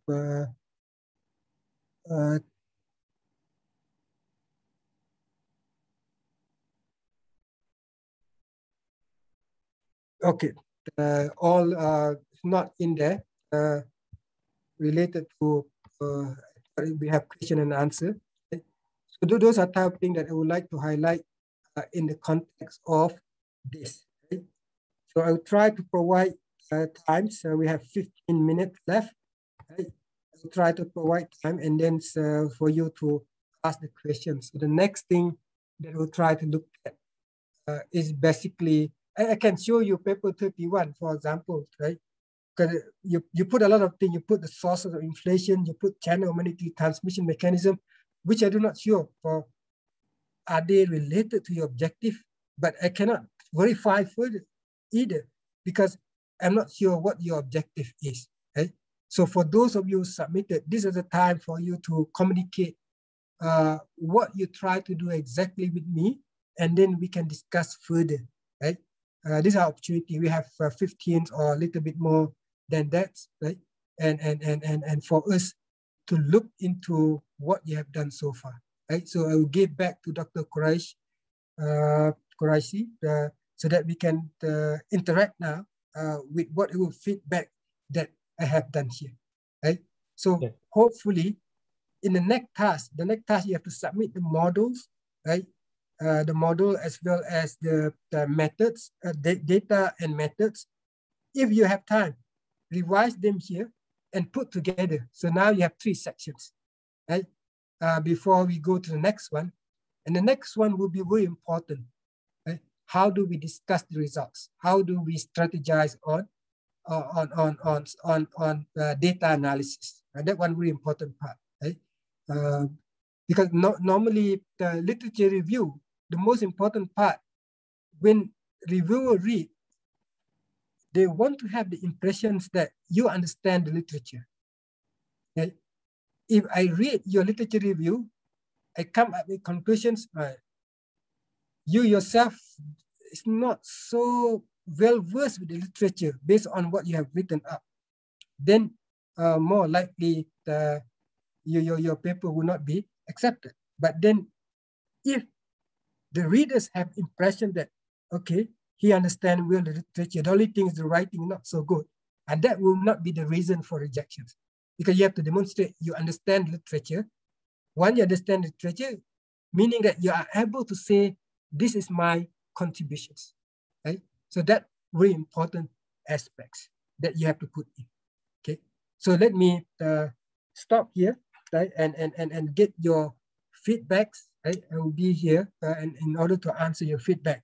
And hopefully what I give you together with the example that you have done will benefit you and make you to reflect back of what you have written and then come back with the next task, put them together. Because more and more I have to read now, but then hopefully the introductions and literature will become better, right? So do not just 1 year after this, do not just give me whatever you have written before. Go back and reflect first and revise first and give me, which means you have to improve first, right? So that the next time I can focus more on the models, right? And data. Here I have to go back to the issues. Why? Because some of you submitted late in terms of issues. You submit together with the literature review. And that's why I have to go back and try to give feedback to you. But remember, we are going to have longer and longer writings, more pages, which is more time to me. And that's why observing the deadline would be very important for me to be able to read carefully what you have written and give the right feedback, right? Because if I have short time, the feedback also will be short, right? So you want to have a good feedback, give me some time, which is sufficient for me to read and provide you feedbacks. Okay, thanks, Dr. Qureshi. And then I would like to take Q&A. Yes, thank you very much, Prof. Mansur Ibrahim. As we approaching the end of this today's workshop, I would like again to invite all the questions from the 73 selected participants, or maybe there are also questions from the public attendees. You are most welcome to raise your hand and ask directly to Prof. Mansur Ibrahim, or maybe you can chat on your chat box. You can chat, put down your question there, and we will read for you. Or maybe anything you want to clarify, or you want to ask something that's not clear to Prof. Mansur, you can ask right now. We'll give you opportunity. Thank you.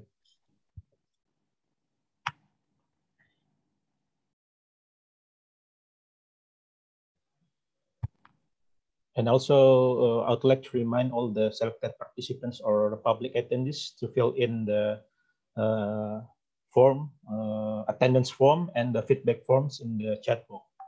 Thank you.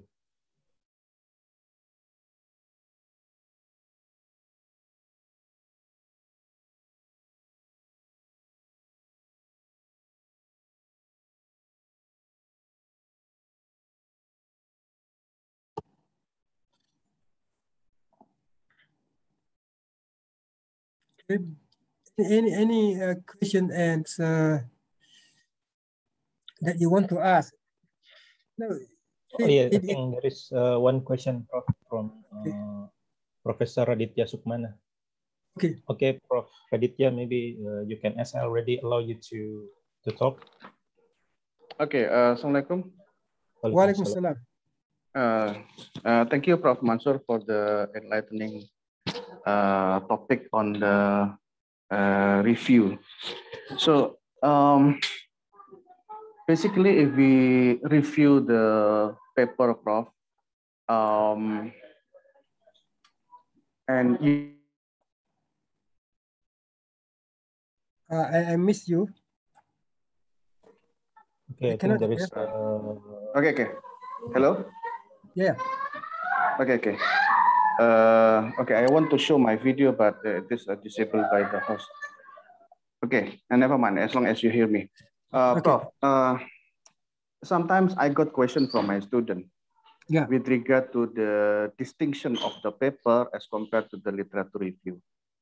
Let's say many of my students found out a paper on the Malaysian case, and they want to, in Malaysian case, let's say Islamic Bank and macroeconomics in Malaysian case, and they want to make it different by only taking the case of Indonesia.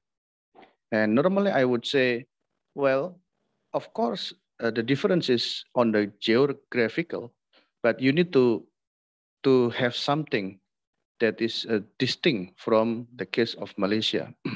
Yeah.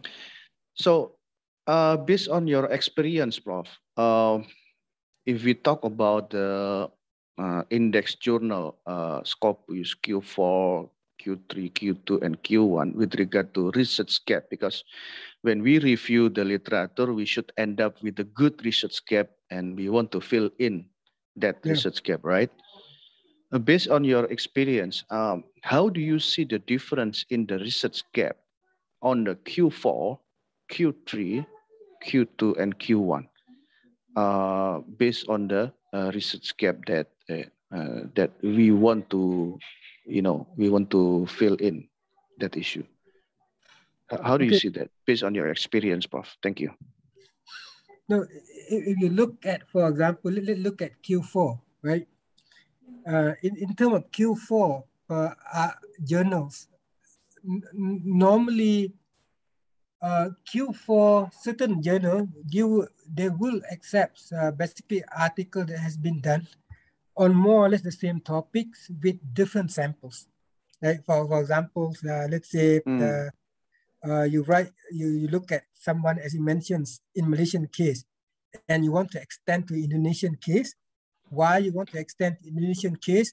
Because your justification would be looking at the Malaysian case, which are leading in the context of Islamic banking, right? Where the Islamic banking is systemically important. The result might not necessarily be the same as the emerging Islamic banking markets, such as Indonesia, right? In terms of context. So you have to justify in that context, but still justification need to be made, right?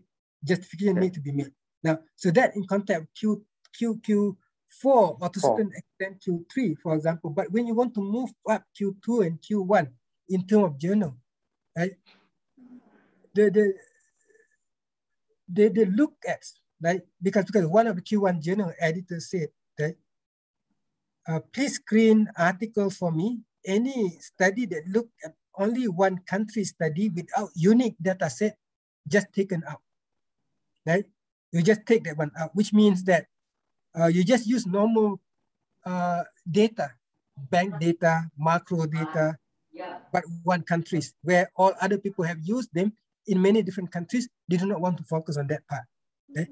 If you want to look at one specific countries, normally they would like to see whether there's uniqueness in terms of, for example, data set you look at. Right? I give you the classic article that has been done in India, right, regarding banking, right? Regarding banking, and what they have done in terms of branching regulations, right? Yeah. Where Indian government come up with the regulations that for bank to open up a branch in the city, right? They have to open up 3 branches in the village. Right? Okay. So that really unique. They call as experiment that has been made, where no other nation have made that experiments. Right? So very specific. That become a classic study that has been done in the context of how that regulations might affect financial inclusions and reduce poverty in India. Right? So do you have that? You want to use one country study. So normally they look at more of multiple country studies when you want to go to Q1, Q2. Why multiple country studies? Because of these similarities in those countries that will allow you to go into deeper detail in looking at one specific topics, right? One specific topic. What I mean by details, you can look at various aspects. You can look at many different moderating factors and so on. When you have so many different countries coming in, you can do a lot of robustness checks. You can divide your sample. You can look at developing countries. You can look at developed countries and so on. So those are characteristics of Q1 and Q2, right? Which means you can bring more gaps in there that you can fill for you to be able to be in Q1 and Q2, right? So if you just replicate using different samples, at best you can go to Q3, right? And you may have some 50-50 in terms of Q4, because normally to go into Q1, it cannot be just replicating. You must bring some aspect that you would like to look at that are different from the major studies that have been done, right? So what are those differences, right? That is the one that you have to convince the reviewers that these are the differences that you would like to make, right? They have to accept that your arguments, right, in contact with Q1 and Q2, right? So normally, Prof, when we do a research, the step should be like this, right? The step should be like this, right? Or the step should not be this. We look at one study that has been done in Malaysia, then we try to do the same study looking at different samples. The step should not be like that. The step should be looking at the issues. Looking at the issues. Right? For example, the one on financial inclusion, I speak a lot because I read a lot on financial inclusions. The one on financial inclusion, okay, my issues I want to look at whether really financial inclusion affect growth. But then these are what you have decided you want to do. The next step is to read, right? So that you want to make sure that what you try to do have not been done before. When you read, you see a lot of people have done. Kim et al. Have done, this have done, but all many different samples. Now it requires you to think, I would like to look at this thing, but then what are things that I can raise from the studies that has been done here that will make me to be a little bit different, even the topic is the same, right? And that's why I like that topic that you introduce, ICT or digital finance, but that one have not been pushed, even in literature review, or even in justifying or motivating the work that has been written, right? So it's a good topic. People have not done that. And in fact, there are separate literature that look at ICT and growth out there, infrastructure and growth out there, right? That people look at, but not in the context of together with financial inclusions. And if you write carefully, and that one would be potentially Q2, Q1, right? Because you have to come together with basically robustness check. There are more things. Because Q2 and Q1, you have to make sure that you do robustness checks, and robustness check must have purposes. I will discuss the next series. What I mean by robustness checks with purposes, not robustness check for the sake of robustness checks. You must have purposes when you do robustness checks, and that one, the Q1 and Q2 journals, right? So that little bit in terms of the explanation of Q1, Q2, and Q3, Q4. Prof, one more question, Prof. Yeah. When you say that you mentioned for Q1 for specific country, you mentioned that it has to be a unique data set, right? Yeah. But sometimes that unique data sets can only benefited for that country and not for other country, which is that makes difficult to be published in Q1, right? Yeah. Because the issue is too local. Sometimes I got the rejection because the issue is too local. That's just for your own country. How do you address this issue, bro? Yeah, no. See, you have to look at the topic that you are evaluating, right? When you look at issues too local, for example, when I said unique data set means the topic are of interest to the global audience, right? Okay. For example, right, I have seen more and more studies that try to do on rural bank in Indonesia, right? Rural bank, yes. Rural bank. Now, you look at in many other countries, Malaysia doesn't have rural bank, right? Yeah. Singapore doesn't have rural bank. Many other countries do not have those. right? But this unique, may be unique to few countries that have rural bank. And people might want to know on that part, because in many other countries, they may have small bank like that too, right? That serve on specific. So those are what I mean by unique. But if you mean that uniqueness, you look at, let's say, one of study has been done, you look at wakaf participations where you have unique data set, but only related to one provinces in Indonesia. And that not so unique, right? Because that too local, right? So you have to evaluate the issues local or the issues are of interest to the global. When it comes to rural bank, of course, the issues are not local because these are of interest to global. And that's why study that has been done on Germany, for example, they look at cooperative bank because cooperative bank dominate in Germany, right? So that uniqueness, so that's what I mean by uniqueness in there, right? Okay. Or one study that has been done for Indonesia, for example, I forgot that study. They look at this one in the educations. They look at one policy experiment that has been made, right, in terms of educations. And this policy implements has been made on certain region first before they go before they go nationally in Indonesia. And that study has been done and appeared in very good journal. Why? Because these are national experiments to look at the impact of regulations, right? Okay. And where Indonesia provide an interesting setting because that regulation has been implemented only for certain part and not other parts, so they can take a look at what might be the differences. So those are type of things that people would like to look at, right? Okay, my last question, short question, Prof. You mentioned about the rural banks, Prof, in Indonesia. Yes, rural banks is actually to take care of the SMEs, small medium enterprise, which contribute more than 50% of our GDP. And that can be the reason of why we look into that kind of bank, right? As a justification of our research. But if you look at the percentage of the rural banks as compared to national banking asset, it's still very small, Prof. It is still maybe 10 or 20. But few studies that has been done on rural bank in Indonesia, I know few studies have been written by Indonesian researchers. They look at rural bank, right? Why? Because because you can link with locals, you can link with basically SDGs when you come to rural bank. What aspect? All those type of things that can have that provide relevant to the current issues that people look at globally. Right? Okay. So those although the market share is still small, never mind.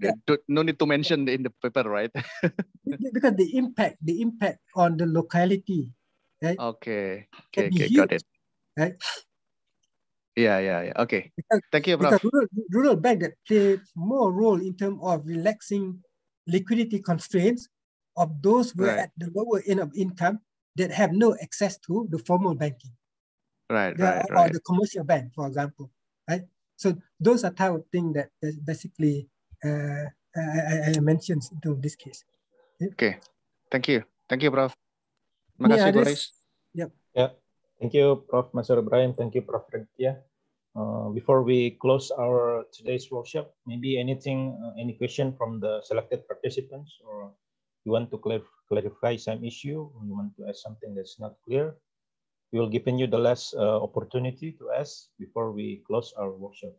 Thank you.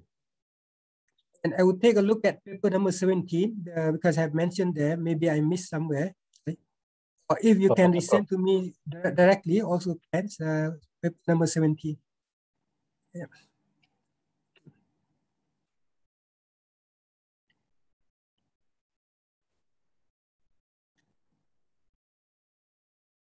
I'm not sure because I do not have feedback in terms of how beneficial so far and what thing that I need to emphasize more. Hopefully, if all of you have the feedbacks, please provide to KNEKS or you can to Nadia, right? Because they have survey there. So please provide feedback for us to improve, right? Because in terms of my deliberations, my explanations, and so on, are really important because I have to know more examples that you need or what aspect that we can take a look at. Okay. Yes, thank you, Prof. As Prof. Mansur Ibrahim said, to all selected participants, please don't forget to fill up your attendance form and your feedback, because from this feedback we can know what we'd like to improve on the next session.